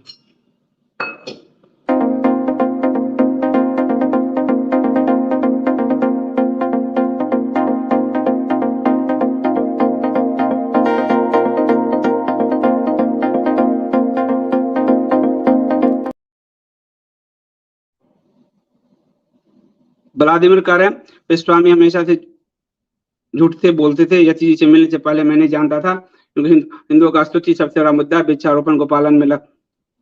अब आप देख लीजिए, मैं तो उनको सम्मान देता रहा, क्योंकि उन्होंने आरोप लगाया तो जवाब देने आया। अभी तो कई चीजें हैं जो मैं नहीं बोल सकता, क्योंकि उनकी तरह मैं पर्सनल बातें जैसे विशाल का जारी किया कि मेरा पैसा लिया, मैं पर्सनल बातें तो नहीं जारी कर सकता हूँ। ऑफिशियल जो बातें वो जारी किया है मैंने, पर्सनल तो किसी का नहीं कर सकता मैं।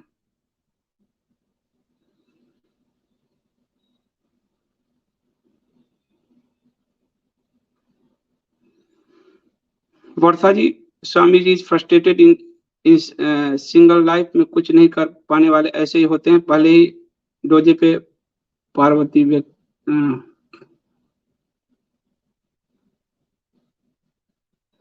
डोजे से प्रभावित व्यक्ति थे, वो भी महिलाओं के साथ जो क्राइम करने वाले लोग, वो सब हम लोगों पे हमला कर रहे थे। एक हमला करता था जो महिलाओं के अंडर गारमेंट्स को लेकर उसके डाटा लेकर बेच दिया, किसको?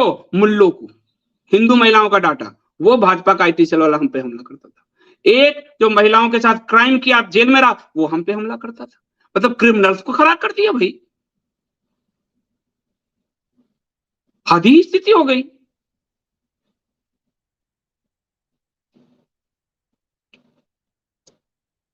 नीरा जी सर, आप बोलते हैं ना कि काले में इस पार्टी में नहीं रहेंगे, स्वामी जी ने ऐसे ओपन अपने ऊपर ले ली, तो पद पे तो थे नहीं रहेंगे, यानी पद पर नहीं रहेंगे, तो वो पद पर तो थे नहीं भाई, किसी पद पे तो वो है नहीं।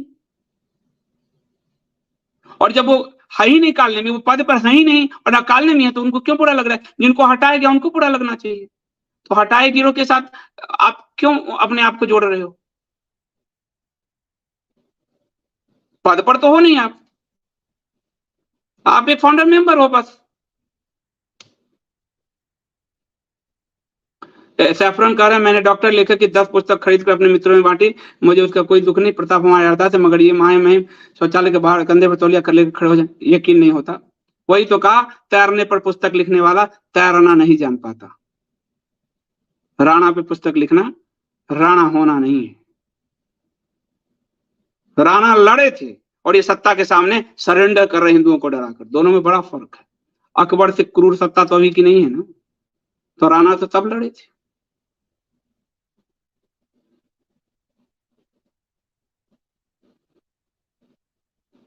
क्यों धन्यवाद मनीष जी, धन्यवाद। मुरली जी, संजय जी प्रणाम, अध्याय रखे, भगवान ही हमें आगे बढ़ाएगा, समय समय भगवान ही सनातन रक्षा करवाते हैं, जैसे गीता प्रेत, गीतावन, मानस जिसने सेव और वैष्णव में समन्वय के लिए गोविंद। सही बात है, भगवान ही करवाते हैं, लेकिन धैर्य तो रखे हुए हैं, पर झूठ को एक्सपोज करना भी बड़ा जरूरी है, वरना झूठ बहुत तेजी से फैलता है। आरोप लगा दिया, पैसा दिए हैं 1 लाख रुपए, बताइए। आरोप लगा मूर्खों के, अब हम लोगों को मूर्ख कह रहे हैं, जिनमें खुद हिम्मत नहीं वो हमें मूर्ख कह रहे हैं। मोहित शर्मा जी, धन्यवाद, थैंक यू, हर हर महादेव। सुनीता त्यागी जी, नमस्कार संदीप जी, ये पार्टी विष्णु जी के आशीर्वाद से बनी है, जो व्यक्ति किसी भी लालच से पार्टी में आएंगे उन्हें विष्णु जी, बिल्कुल वही बात है, कालनेमी का चेहरा आ ही जाता। जो व्यक्ति भी लालच में आया, पद भी पाया, बाहर चला गया, काले तीतर की तरह कहीं कहीं कहीं कहीं कौवे की तरह करता बाहर घूम रहा है, हमें कोई फर्क ही नहीं पड़ता। लेकिन जब झूठ बहुत फैला जाता है, अब इन्होंने 1 लाख का झूठ फैलाया कि कांग्रेस आदि के लिए हमने इनके साथ बैठक की, झूठ हुआ। और ये हमारे पार्टी, एक बात और, मेरे पार्टी के जितने मेंबर सुन रहे हैं, आपको मुझ पर भरोसा विश्वास करना चाहिए, भेज देते हैं, ये देखिए ये क्या कह रहे हैं, अरे ठंड रखो भाई, आपको खत्म करने के लिए बहुत लोग आएंगे। ओमेंदु जी ने लिख दिया कि झूठ, कि हम लोगों से मिले नहीं, बैठक नहीं की, ब्रेनस्टॉर्मिंग नहीं की, 1 साल से लगा हुआ झूठ। यानी झूठ बोलने का मतलब सर्टिफिकेट मिल रहा है क्या कहीं किसी कहीं जगह से? खुशा जी कह रहे संदीप जी अभी आप पर बहुत हमले होंगे, आप अंगद की तरफ पैर जमाए रखें, बीजेपी का अंत भी निश्चित है, इन्होंने हिंदुओं के साथ विश्वासघात किया। बिल्कुल, कांग्रेस का अंत हुआ ही, लालू आदि का भी अंत हुआ ही, आम आदमी पार्टी क्या है, 1-2 पार्टी, इनका भी होगा, भाजपा का भी होगा, हिंदू धर्म के साथ जिसने भी द्रोह किया उसका होगा। दिनेश जी कह रहे हैं सनातन का लक्ष्य बहुत कठिन और कांटों भरी रहा है। संदीप जी हमारी पार्टी बहुत कठिन दौर से गुजरी, भगवान विष्णु पार्टी और पार्टी के योद्धा की रक्षा करें। सही बात है, महाराणा भी कठिन दौर से गुजरते थे, और शिवाजी महाराज, उनको पकड़ने कौन गया था? राजपूत राजा थे जयसिंह, वही गए थे। हालांकि बाद में उनको पछतावा हुआ तो उन्होंने अपने बेटे को लगाकर शिवाजी महाराज को भगाने में बड़ी भूमिका की। तो अपने ही छलते हैं, राणा को किस लोगों ने छल दिया? अपने ही छलते हैं, ये तो इतिहास है। सही कह रहे हैं सुभाष जी। संदीप जी, एकम सनातन भारत दल के सब सिद्धांत पर काम करने की औकात नहीं है किसी नेता में, हम सीनियर सिटीजन एकम के सदस्य बनाने में लगे। बिल्कुल, थैंक यू। और कह रहे हैं बच्चों की तरह सप्त सिद्धांत लिख दिया। अरे कहो अपनी पार्टी को बच्चे की तरह यही काम कर दे, कहो ना। और कोई भी काम हमने गैर संवैधानिक किया, सप्त संकल्प जरा दिखाना जरा। संविधान का ज्ञान नहीं और बोलने आ गए। वक्फ एक्ट गैर संवैधानिक है, इसको खत्म करना। वर्शिप एक्ट गैर संवैधानिक है, इसको खत्म करना।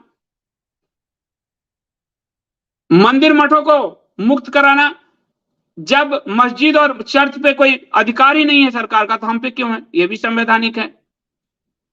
भारत की संवैधानिक राजसत्ता को जो है भारत का सनातन बहुल स्वरूप बनाए रखना, ये भी संवैधानिक है। हमारे संविधान के प्रथम पेज पे राजा रामचंद्र जी की फोटो थी। हिंदू नरसंहार और जनसंख्या प्रवर्तन जो है भूमि लैंड जिहाद आदि को के लिए मृत्यु दंड का कानून बनाना, ये भी संवैधानिक है। 5% से कम जनसंख्या वाले समुदाय को अल्पसंख्यक से बाहर करना, ये भी संवैधानिक है। ये तो यूनाइटेड स्टेट में 2.5% हमने 5% कर दिया है, ये भी संवैधानिक है। उसके बाद सभी सनातन धर्मियों के लिए इस राष्ट्र को नैसर्गिक राष्ट्र बनाना, मूल राष्ट्र बनाना, ये भी संवैधानिक है। डबल नागरिकता खोलने का काम ये भी संवैधानिक है, संविधान से करेंगे। मंदिरों में भगवान के अधिकार को सर्वोच्च रखना, आज भी रामलला के केस में रामलला ही लैंड के ऑनर है, तो ये भी संवैधानिक है। और भगवान भास्कर आदि के मंदिर को मुक्त कराना, उनका निर्माण कराना, ये भी संवैधानिक है। सरदार पटेल सोमनाथ का करवा चुके संविधान के रास्ते। वो मोदी जी की तरह नहीं थे कि बहुमत ला के और सुप्रीम कोर्ट का कंधा इस्तेमाल किया और सुप्रीम कोर्ट को पहले कहा सारे लैंड लौटा दो प्राइवेट पार्टी को, जब वो सुप्रीम कोर्ट ने नहीं लौटाया तो कहा हमने करवाया, हमने करवाया, ये भी संवैधानिक है। समस्त हिमालय राज्यों का सनातनी स्वरूप अक्षुण्ण रखना, ये भी संवैधानिक है। हरिद्वार में स्वतंत्रता के समय मालवीय जी और ब्रिटिशर्स का जो समझौता हुआ जब वो कांग्रेस के अध्यक्ष थे कि उस 5 किलोमीटर के दायरे में मलेच्छ नहीं रहेंगे रात को, ये भी संवैधानिक है। और उसके बाद गो हत्या पर प्रतिबंध, ये हमारे संविधान के अनुच्छेद 48 में है, ये भी संवैधानिक है। और जो कह रहे हो बच्चा ना और मूर्ख कह रहे हो, संविधान पढ़ा रहा हूं, ध्यान से सुनो। गंगा और राम सेतु को राष्ट्रीय धरोहर घोषित करना, ये भी संवैधानिक है। और गंगा की रक्षा, ये भी संवैधानिक है। नहीं तो गंगा मंत्रालय, जल मंत्रालय बना के क्यों प्रधानमंत्री जी घूम रहे हैं? माँ गंगा ने बुलाया क्यों कहते घूम रहे हैं? उसके बाद वक्फ एक्ट गैर संवैधानिक है, इसको खत्म करेंगे। प्लेसेस ऑफ वर्शिप एक्ट गैर संवैधानिक, इसको खत्म करेंगे। सच्चर कमेटी को खुद मोदी सरकार सुप्रीम कोर्ट में गैर संवैधानिक कह चुकी है, आज लागू कर रही है, इसको खत्म करेंगे, ये भी संवैधानिक रूप से खत्म करेंगे, संविधान के विरुद्ध में है ये। अनुच्छेद 30 को संशोधित करके हिंदुओं को राइट देंगे, ये भी संवैधानिक है। इतने 100 से ऊपर संशोधन हो चुके हैं, एक संशोधन और कर देंगे। और जो भी सनातन धर्म आदि के विरुद्ध जो भी कानून की धाराएं आती है उसको निरस्त करेंगे। आज इतने कानून निरस्त करने का मोदी जी ढिंडोरा पीट रहे हैं, तो हम नहीं पीट कर सकते क्या? ये भी संवैधानिक है। विकास नहीं, आध्यात्मिक संस्कृति इतिहास और सब तरह से विकास, ये भी संवैधानिक है। पुलिस और सेना की रक्षा करना, ये भी संवैधानिक है। अब बताओ बच्चा, तुम या हम? बताओ भाई, हम संविधान की बात कर रहे हैं।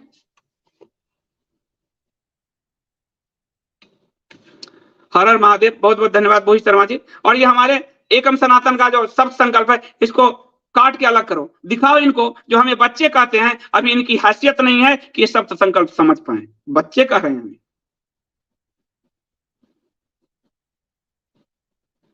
मित्रता तभी तक है जब तुम निभाओगे। जब तुमने मित्रता त्याग दी तो फिर मैं तो सम्मान कहां कर पाऊंगा। रिश्ते दोनों तरफ से रहते हैं। और मेरी पार्टी खून पसीने की पार्टी है। पार्टी यानी पर्सनल थोड़ी दिया, पार्टी को गाली दिया। ये कोई भाजपा कांग्रेस की तरह नहीं है भ्रष्ट पार्टी जिसको गाली देते रहो तो चुभेगा नहीं। ये मेहनत खून पसीने से बनी है पार्टी। इतने कार्यकर्ताओं ने अपने जीवन झोंक रखे हैं सबने। एक एक व्यक्ति के खून पसीने से ये पार्टी बनी है। अंकुर शर्मा और संदीप देव बहुत बाद में आते हैं, पहले लोग आते हैं। उनको गाली दोगे, मूर्ख कहोगे।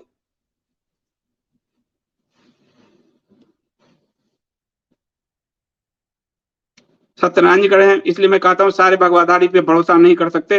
और मैंने पाक से शरणार्थी हिंदुओं की नागरिकता बाड़ी सरकार का कितने भावुक अपने आप को वॉलंटियर कर सकता है। मैं कह तो रहा हूं कि ये कह रहे हैं कि कांग्रेस के समय कोई वापस आया, इसका मतलब हिंदू यहां बसे, इसका उदाहरण तो नहीं है। कानून तो आज भी कांग्रेस वाला ही इस्तेमाल कर रहे हो, सीए तो लागू हुआ नहीं। और इसी समय राजस्थान से और दिल्ली से हिंदुओं के वापस होने की खबरें भी आई। हिंदू यहां से पाकिस्तान गए, इसी दौर में आई।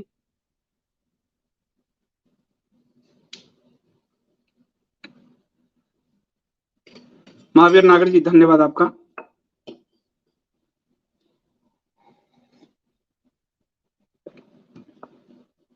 पाकिस्तान में भी 1 करोड़ हिंदू हैं।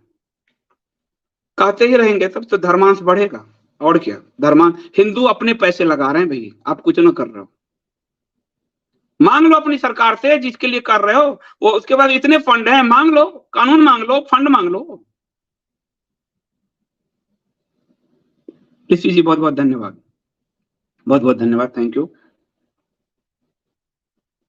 सही बात है, हमने तो 92 से भाजपा में इन्वेस्ट किया, वोट दिया, आज उपहार में अमृतकाल मिल रहा है। भाजपा में लोगों ने, और उनको बच्चे मूर्ख कह रहे हैं। जिन्होंने 303 की सत्ता दे दी वो मूर्ख थे, सही में मूर्ख बन गए।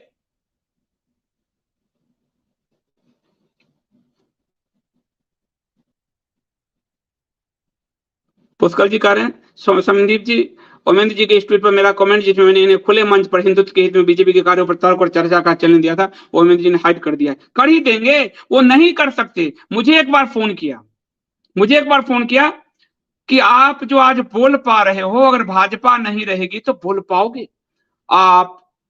संजय दीक्षित जी, नीरज अत्री जी बोल पाएंगे? मैंने कहा मुझे तो और किसी का नहीं, 14 से पहले मेरे अखबार की रिपोर्टिंग भर लो। और बिना बोले जनता कोई नहीं बोली, कोई नहीं बोला। और 2G घोटाला दुनिया को पता चल गया, भारत को बिना बोले पता चल गया। कांग्रेस का इतना दहशत था तो 2G घोटाला कैसे अखबारों में छप रहा था, और तब के तो CAG भी बोल रहे थे। तो बिना बोले 2G छप गया, बिना बोले कोयला घोटाला छप गया, बिना जनता के बोले कॉमनवेल्थ घोटाला छप गया। बिना जनता, ये जो सड़कों पर उतरी आंदोलन अन्ना और रामदेव में, बिना बोले मुंह पे पट्टी चिपका के जनता उतरी आंदोलन की, जो 11 में आंदोलन हुए। बिना बोले कांग्रेस के काल में ए राजा जेल चला गया, बिना जनता के बोले। कितना झूठ बोलोगे भाई? मैंने कहा 14 से पहले देखो मेरी स्थिति, इससे ज्यादा बोल रहे थे हम।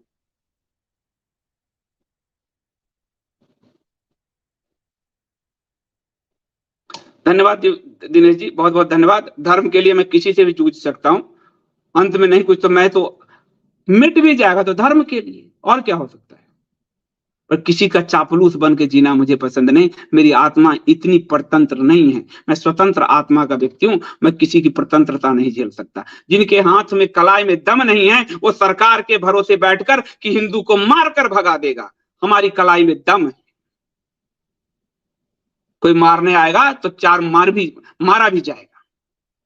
और जन्म तो हम बार बार लेते हैं, हम तो पुनर्जन्म वाले हैं। क्या बिगाड़ लोगे मेरा? Thank you Sumit ji, thank you so much.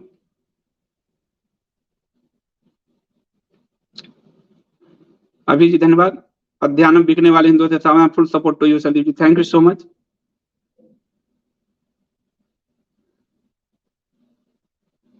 Ajay ji कह रहे हैं संदीप भाई ऐसा कोई सगा नहीं जिसको अमृतानंद ने ठगा नहीं, इसलिए इनको गंभीरता से ना लें। मैं नहीं लेता हूं, लेकिन पर्सनल मुझ पे कुछ करते तो कोई बात नहीं।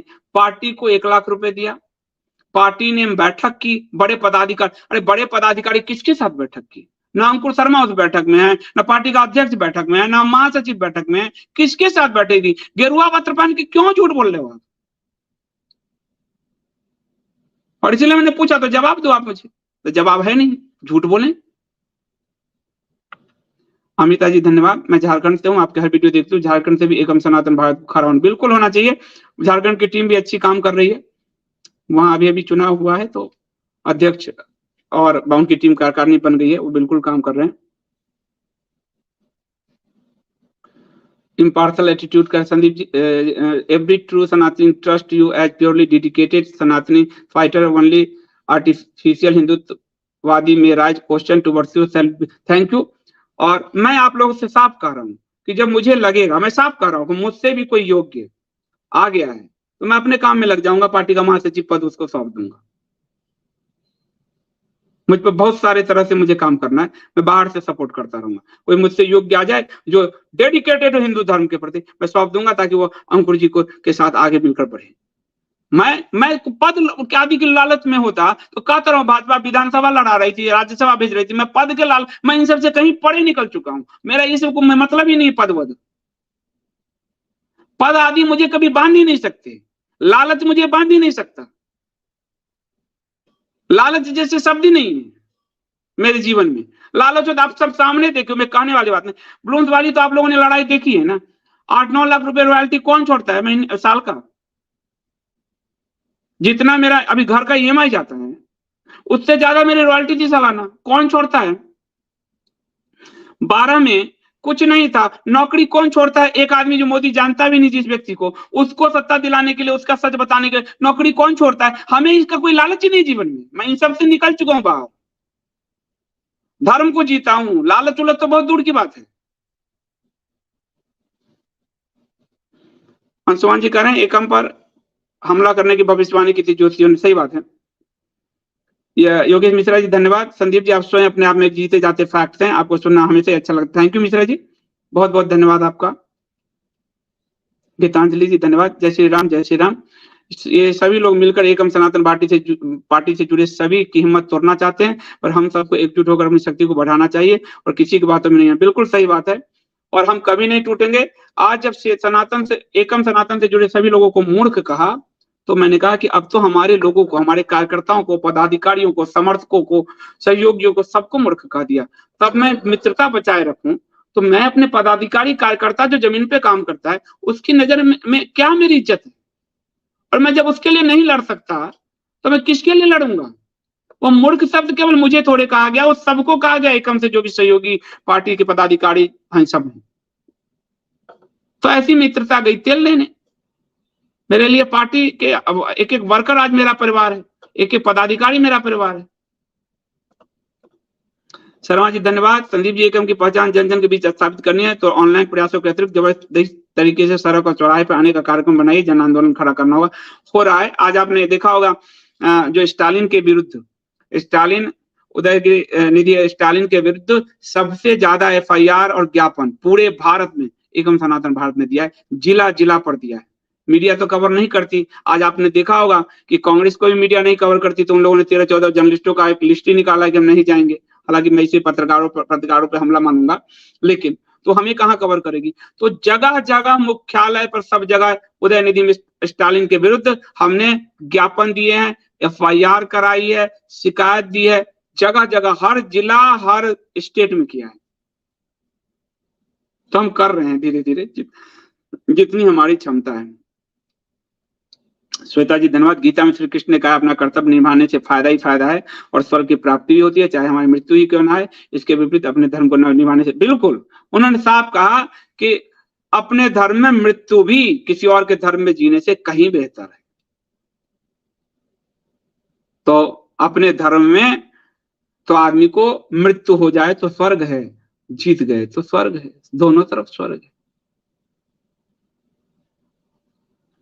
आरएनडी कर रहे हैं संदीप जी, मैंने सोचा था असम के कुछ विधायक से पार्टी के लिए बात करूं, फिर सोचा कि ये सब तो पलटू राम है, हेमंत साहब को भी देखिएगा, भाजपा को एकाएक डूब। हम लोग स्वयं खड़े होंगे। यात्रा कठिन है, पर कठिन यात्रा का ही तो मजा है। वर्षा जी बहुत बहुत धन्यवाद। आपके तेज को प्रणाम, अहंकार नहीं, ये आत्मविश्वास। धन्यवाद, थैंक यू वर्षा जी। ये आत्मविश्वास ही है, स्वाभिमान है। अहंकार शब्द मेरे में नहीं है। लोग मुझे कह देते हैं, मैं कोई अहंकारी नहीं हूं, जरा भी नहीं। गेमिंग कर धो डाला बेशम कालेमियों को आपने, साधुवाद साधुवाद, थैंक यू। धो क्या दिया? पीड़ा में बोलना पड़ रहा है मुझे, क्योंकि मुझे अपनों से लड़ना पड़ रहा है। ये वही स्थिति हो गई कि अर्जुन के साथ, कि अपनों को मारना पड़ रहा है, अपनों से लड़ना पड़ रहा है। ये स्थिति बन गई आज। यानी ये साफ दिख रहा है, ये धर्म की लड़ाई है, जहां अपनों से लड़ना पड़ रहा है। मलेच्छों की जगह अपनों से लड़ना पड़ रहा है। मेरा विरोध मलेच्छ उतना नहीं कर रहा है जितना ये कर रहे हैं। मलेच्छ के वक्फ बोर्ड को खत्म करने की बात कर रहा हूं, लेकिन चुल मच गई है जो वक्फ बोर्ड का कमाई खा रहे हैं उनको, वक्फ बोर्ड के नाम पे, कि हिंदुओं को डरा के वोट लेने वालों को। नीलम जी धन्यवाद। संदीप जी, हमारे एसडीएंस इतने दिनों से आपको देख सुन रहे हैं, तो इतना तो समझ ही गए कि जल थल में भेद कर सकते हैं। बाकियों को तो एकम सनातन भारत दल के बाद देखना शुरू किया था, हालांकि बेमन से ही सुनते थे। हाँ नीलम जी, आप तो हमेशा से रही शुरू से, थैंक यू सो मच, बहुत बहुत धन्यवाद साथ देने के लिए। सत्यनारायण जी कह रहे हैं 1.5 साल पहले जो कोई यूट्यूबर हिंदू के बारे में बात करता था, एक आईएसडी छोड़ के सारे अब्बासी हिंदू हो चुके हैं। उदाहरण तो सारे अब्बासी हैं, और सबको फंड मिल रहा है। ये मैं आपको साफ साफ बताऊं, फंड मिल रहा है, स्पॉन्सरशिप मिल रही है।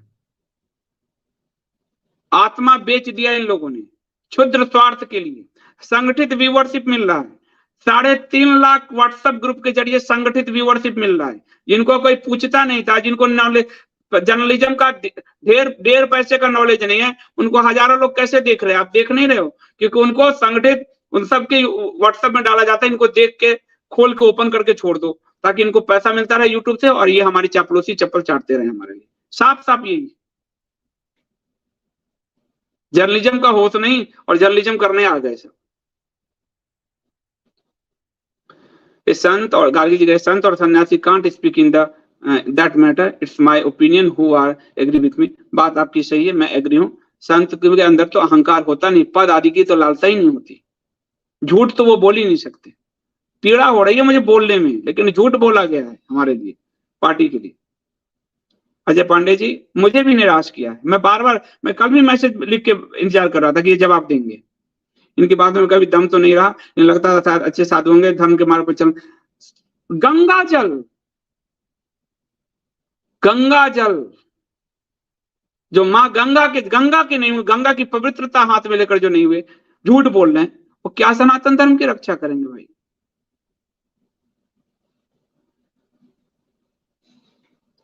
राजकुमार जी, संदीप जी, मैंने 1 महीने पहले स्वामी जी से पूछा कि आपको एकम से क्या समस्या है, कोई जवाब नहीं। और आप 1 महीने में 8 जुलाई से पूछ रहा हूं, और आपने सब देखा, कितनी नम्रता से पूछ रहा हूं, स्क्रीनशॉट दिया है आपको। एक एक हरिद्वार के एक एक चीज का हमने बिल भरा है।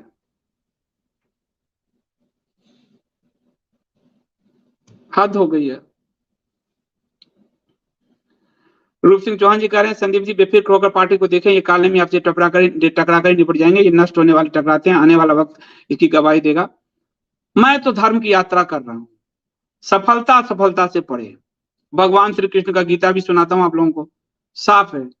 हार जीत यश अपयश इन सब से पढ़े। धर्म की यात्रा, मरना होगा तो मर जाएंगे, जीना होगा जी जाएंगे। कौन चिंता करता है इतनी?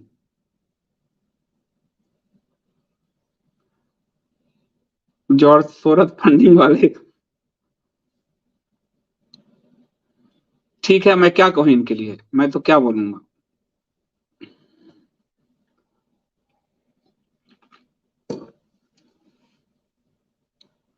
कुशा जी धन्यवाद, कुशा बुधानी जी धन्यवाद आपका, आप हमारे गुरु धन्य, आपने हमारी आंखें को खोला। बीजेपी के तत्वों सहित पोल खोल करके बीजेपी के वोटर थे, आपको बहुत बहुत आशीर्वाद। सही लोग आपको समझते हैं।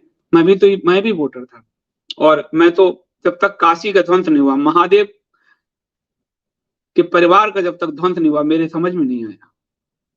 मैं तो स्वयं को बहुत कोसता हूँ, कई बार रात्रि में उठ जाता हूँ। कल भी मुझे सपने आ रहे थे शिवलिंग के, मतलब बेचैन हो जाता हूँ। वहीं से तो मेरे अंदर तरफ पैदा हुई। पर आप देखो उस जमाने में, ये 13 में इनके लिए किसी ने लिखा होगा? रामदेव परिवर्तन के लिए अकेले आंदोलनकारी की भूमिका में है लेखक, रामदेव जी ने लिखा हुआ है। नरेंद्र मोदी ने इनके लिए लिखा होगा, बड़ी मेहनत से किया गया बड़ा काम। अशोक सिंघल जी ने लिखा होगा, ऐसे विकट समय में श्री राम जी की प्रेरणा से लिखे।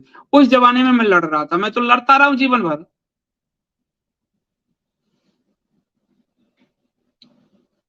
पूनम जी धन्यवाद। संदीप जी तर्क तथ्यों से सत्य को उजागर करते कितनी एनर्जी लगती है। एनर्जी तो लगती है, लेकिन अब क्या कहूं, तथ्य ही सच जो है वही लोगों तक पहुंचाने का प्रयास पत्रकारिता है, तो वही करने का प्रयास कर रहा हूं।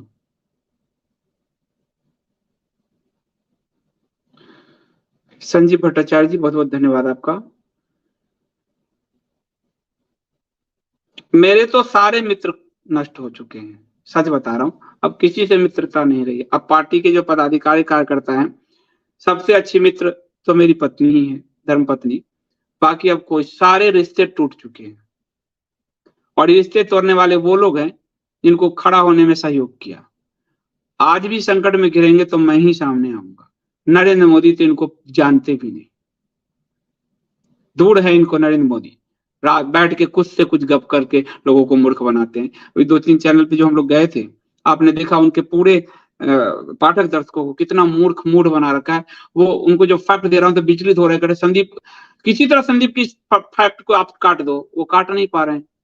जैसा मूड यूट्यूबर अपने दर्शकों को भी मूड बना रखा है, गला कटवाएगा ले जाके हिंदुओं को, कहेगा हिंद महासागर में डाल दें। क्या कुछ ना डालना हिंद महासागर में, वक्फ बोर्ड खत्म कर दो ना, अल्पसंख्यक राइट खत्म कर दो, हो गया काम। अब क्या हिंद महासागर में डालोगे, डाल दिया ना, यही कर देंगे, डाल जाएंगे वो। क्यूरियस गाय करें, मैंने हर जगह ये बात फैलाई कि एसबी ने अपने हर क्षेत्र से स्टालिन के बेटे पर एफआईआर दर्ज करा। साथ में कुछ एसबी डीपी समर्थकों को मर्यादा पूर्वक व्यक्तित्व ट्वीट करने को कहा कि एसबी का औपचारिक विचार। सही बात, हमने हर जगह प्रयास किया। इन लोगों ने क्या किया पूछिए नहीं, भाजपा वालों ने क्या किया। आप देखो दिल्ली में वो जो आईआईटी की महिला है दिव्या द्विवेदी, उसने तो दिल्ली में सनातन को गाली दिया। दिल्ली का पुलिस किसके अधीन है, अमित शाह के।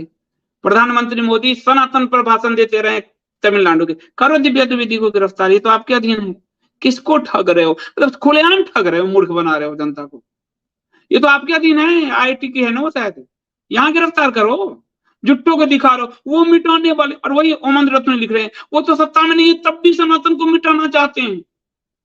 सनातन को, शिव के परिवार को, शिवद्रोही से ज्यादा कौन सनातन को मिटाना चाहे। आपने देख ही लिया। तो दिल्ली में एफआईआर नहीं करेंगे, उसको गिरफ्तार नहीं करेंगे। अरे पेरियार को नेहरू ने गिरफ्तार किया था, तुम करके दिखाओ तब तो माने। झुट्टो का झूठ बोलने में आप माहिर। राजेश सोनिया जी धन्यवाद, आप पर मैं पूर्ण विश्वास है। बस विश्वास बनाए रखिए, मैं धर्म से नहीं डिगूंगा, चाहे कुछ हो ना हो, पर धर्म पथ पर मैं चलता रहूंगा। खुद को संत करना बहुत आसान है, पर बात तो तब बनती जब समाज किसी को संत रूप में मान्यता दे। आप उनसे इतना अनुनय विनय कर रहे हैं, फिर भी अनुनय विनय प्रणाम सब कर रहा हूं, आप सबने देख लिया। इसके बाद ये संत,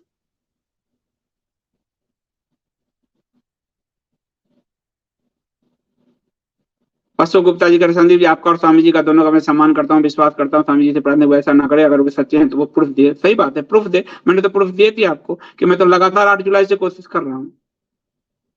और कल भी मैंने कहा कि आपको साक्ष्य दीजिए, कहा है ना, नहीं दिया साक्ष्य।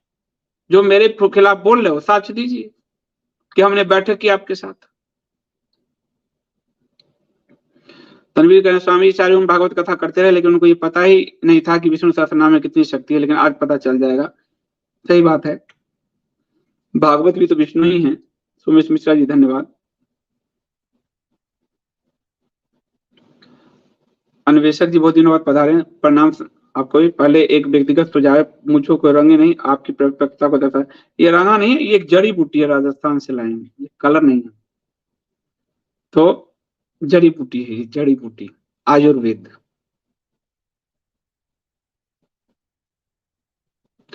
क्रिश जी कह रहे हैं, संजीव जी आपको साधुवाद और कोटि कोटि धन्यवाद, जो सेवा आप सनातन धर्म और हिंदू समाज की निर्भीकता से करें, प्रभु आपकी रक्षा करे। बहुत बहुत धन्यवाद। तो आप सबका बहुत धन्यवाद। आज रात्रि 9 बजे सुशील जी आएंगे, ज्योतिषाचार्य सुशील जी, और जो पूरे विश्व में जो उथल पुथल हो रहा है, आपको श्वेता जी, प्रीति जी, सुशील जी, मैं हर तरह की ज्योतिष यहाँ पर ला रहा हूँ ताकि आप लोग इस चीज को समझे। देखिए श्वेता जी आई हैं, सांसारिक वस्तुओं का लोभी व्यक्ति सन्यासी कैसे हो सकता है? ये तो विरक्त भी नहीं है, इनसे ज्यादा विरक्त तो बहुत सारे सच्चे भक्त होते हैं। सही बात है, सांसारिक वस्तु, सन्यास का मतलब ही है खुद को दग्ध कर देना। मेरे जो दादा थे, दादा मतलब मेरे नाना के चाचा, मेरे सगे नाना, मेरे नाना के चाचा, तो हम लोग, तो हमारे मामू मामू उनको दादा बोलते थे, बाबा, तो हम भी बाबा कहते थे। तो वो उन्होंने अपने शरीर को दग्ध किया था, दग्ध किया था और फिर सन्यास लिया था अयोध्या में जाके। तो उन्होंने तो, यानी खुद का पिंडदान कर देता है सन्यासी। ये तो हमारे घर में साधु रह चुके हैं, तो साधुओं के बीच में बचपन में उन्हीं गोद में खेलते थे। तो सन्यासी तो मुझे कोई क्या सिखाएगा, तो मेरे घर में सन्यासी रहे।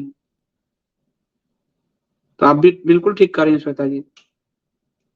श्वेता जी का लेख एक इंडिया स्पीक्स पे भी छपा है, क्या क्या चीजें होने वाली है, तो आप लोग जरूर पढ़िएगा।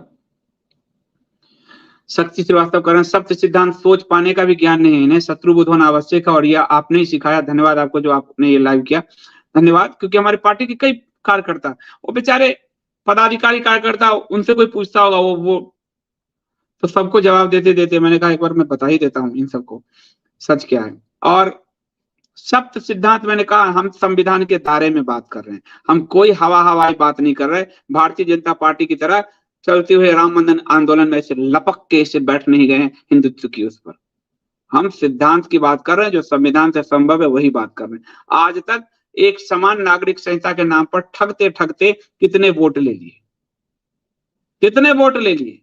राम मंदिर भी सुप्रीम कोर्ट ने दिया, सुप्रीम कोर्ट में ये गए 19 के चुनाव से पहले, ये जितने भी प्रॉपर्टी है जहां बनना है मंदिर, जो नरसिम्हा राव ने जिसका अधिग्रहण किया था राष्ट्रीय रूप से, वो सब उनको लौटा दीजिए। ये लौटवाने गए थे, ये सुप्रीम कोर्ट ने निर्णय लिया, तो ये डफड़ी पीटने लगे। मैं आज वायु पुराण पढ़ रहा था, बिना पत्नी यज्ञ नहीं हो सकता, और 2-3 छड़े छड़े बैठ गए, यज्ञ कर लिया। हिंदू धर्म का मजाक बना के रखा हुआ है, एकदम मजाक बना के रख दिया हिंदू धर्म का। ब्रह्मा तक को यज्ञ की अनुमति नहीं मिली बिना पत्नी के। हिंदू धर्म का मजाक बना रहा है। और ये 14 के बाद जो नियो हिंदू पैदा हुए हैं, मूढ़ हिंदू, अब्बासी हिंदू, सरकारी हिंदू, वो ढोलक पीट रहे हैं, धर्म का ज्ञान नहीं, छड़े छड़े बैठकर यज्ञ कर रहे हैं।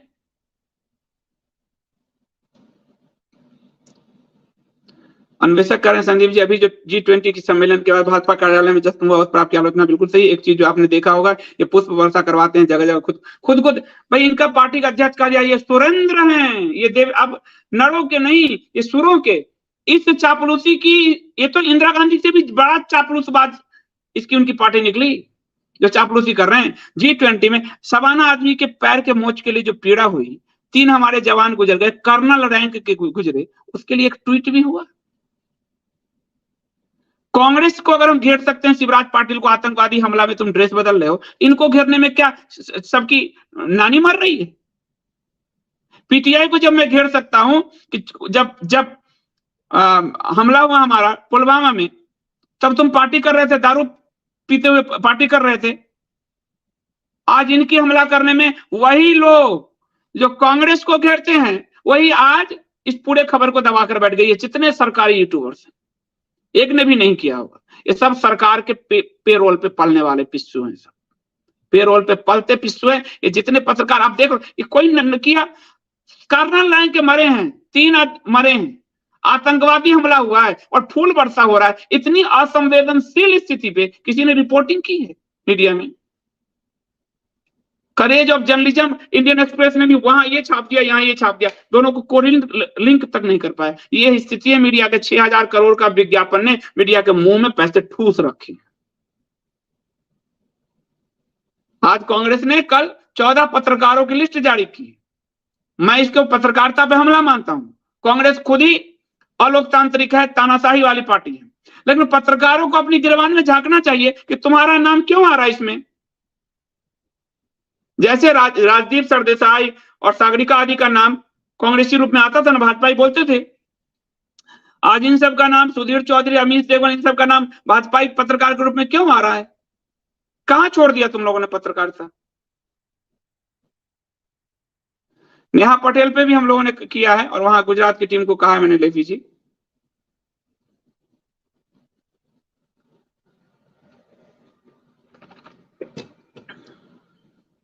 तो आज रात्रि 9 बजे मिलते हैं, सुशील जी हमारे साथ होंगे और उनसे जानेंगे कि ये दुनिया में जो तबाही आई हुई है मोरक्को से लीबिया तक, ये विनाश लीला कब रुकेगी। तो आप सब प्रतीक्षा कीजिए आज रात्रि 9 बजे। और आप सबसे विनती है कि आप सब मुझ पर विश्वास रखिए। मैं धर्म से दाएं बाएं होने वाला व्यक्ति नहीं हूं, मैं धर्मनिष्ठ व्यक्ति हूं। वहां गंगा जल के डिब्बे के लिए पैसा नहीं ले रहे थे स्वामी जी के जानकार, तो 500 रुपए मेरी धर्मपत्नी दे के आई, क्योंकि हम धर्मनिष्ठ हैं और बिल्कुल अनुष्ठानिक हिंदू हैं, सनातनी। हम पूरे धर्म का पालन करते हैं, तो हम कभी भी दाएं बाएं नहीं हो सकते। हमारे लिए पार्टी वाटी ये सब मोह माया माया यही का है। हम इस सबसे बाहर निकले हुए, जो कर्तव्य है उसका निर्वहन कर रहे हैं। भगवान को कर्तव्य मिला तो उसका निर्वहन कर रहे थे, अर्जुन को जिसको भी मिला कर्तव्य है तो निर्वहन कर रहे हैं, कर्तव्य जो जो मिलेगा वो कर रहे हैं। बाकी हम इस सबसे पड़े हैं कि कोई पोस्ट, कोई ये कोई वो, किसी का लालच, किसी का भ्रष्टाचार, इस सबसे कोई लेना देना नहीं। हमारा 1 रुपया किसी का नहीं लिया, सबकी मदद की है। जो लोग हमको मदद भेजते हैं, ऐसा नहीं कि नहीं, कुछ लोग सब्सक्रिप्शन भरते हैं, कुछ सब्सक्रिप्शन के अलावा भेजते हैं। जो भी मदद भेजते हैं हमको, उसको मैं हमेशा उनके प्रति नम्र रहता हूं। और जो आता है वो अकाउंट में तो टैक्स भरता हूं, सरकार टैक्स भी भरता हूं। किसी की तरह ट्रस्ट चला के नहीं बैठा हूं कि टैक्स चुराना पड़े। जो जितने कॉर्पोरेट देख रहे हो आप, कॉर्पोरेट ये बड़े बड़े अरब खरबपति, ये सब इनकी 60% से ऊपर संपत्ति ट्रस्ट के अधीन आती है। टैक्स कैसे चोरी करते हैं आपको क्या पता। तो मैं क्योंकि धर्मनिष्ठ रहूंगा तो अच्छी नींद आएगी, परमात्मा को जवाब देना है मुझे। मैं यहाँ के लोगों के लिए जवाबदेही नहीं है, मेरी ऊपर के लिए जवाबदेही है। तो आप सबका बहुत बहुत धन्यवाद। मिलता हूं मैं रात्रि 9 बजे। धन्यवाद।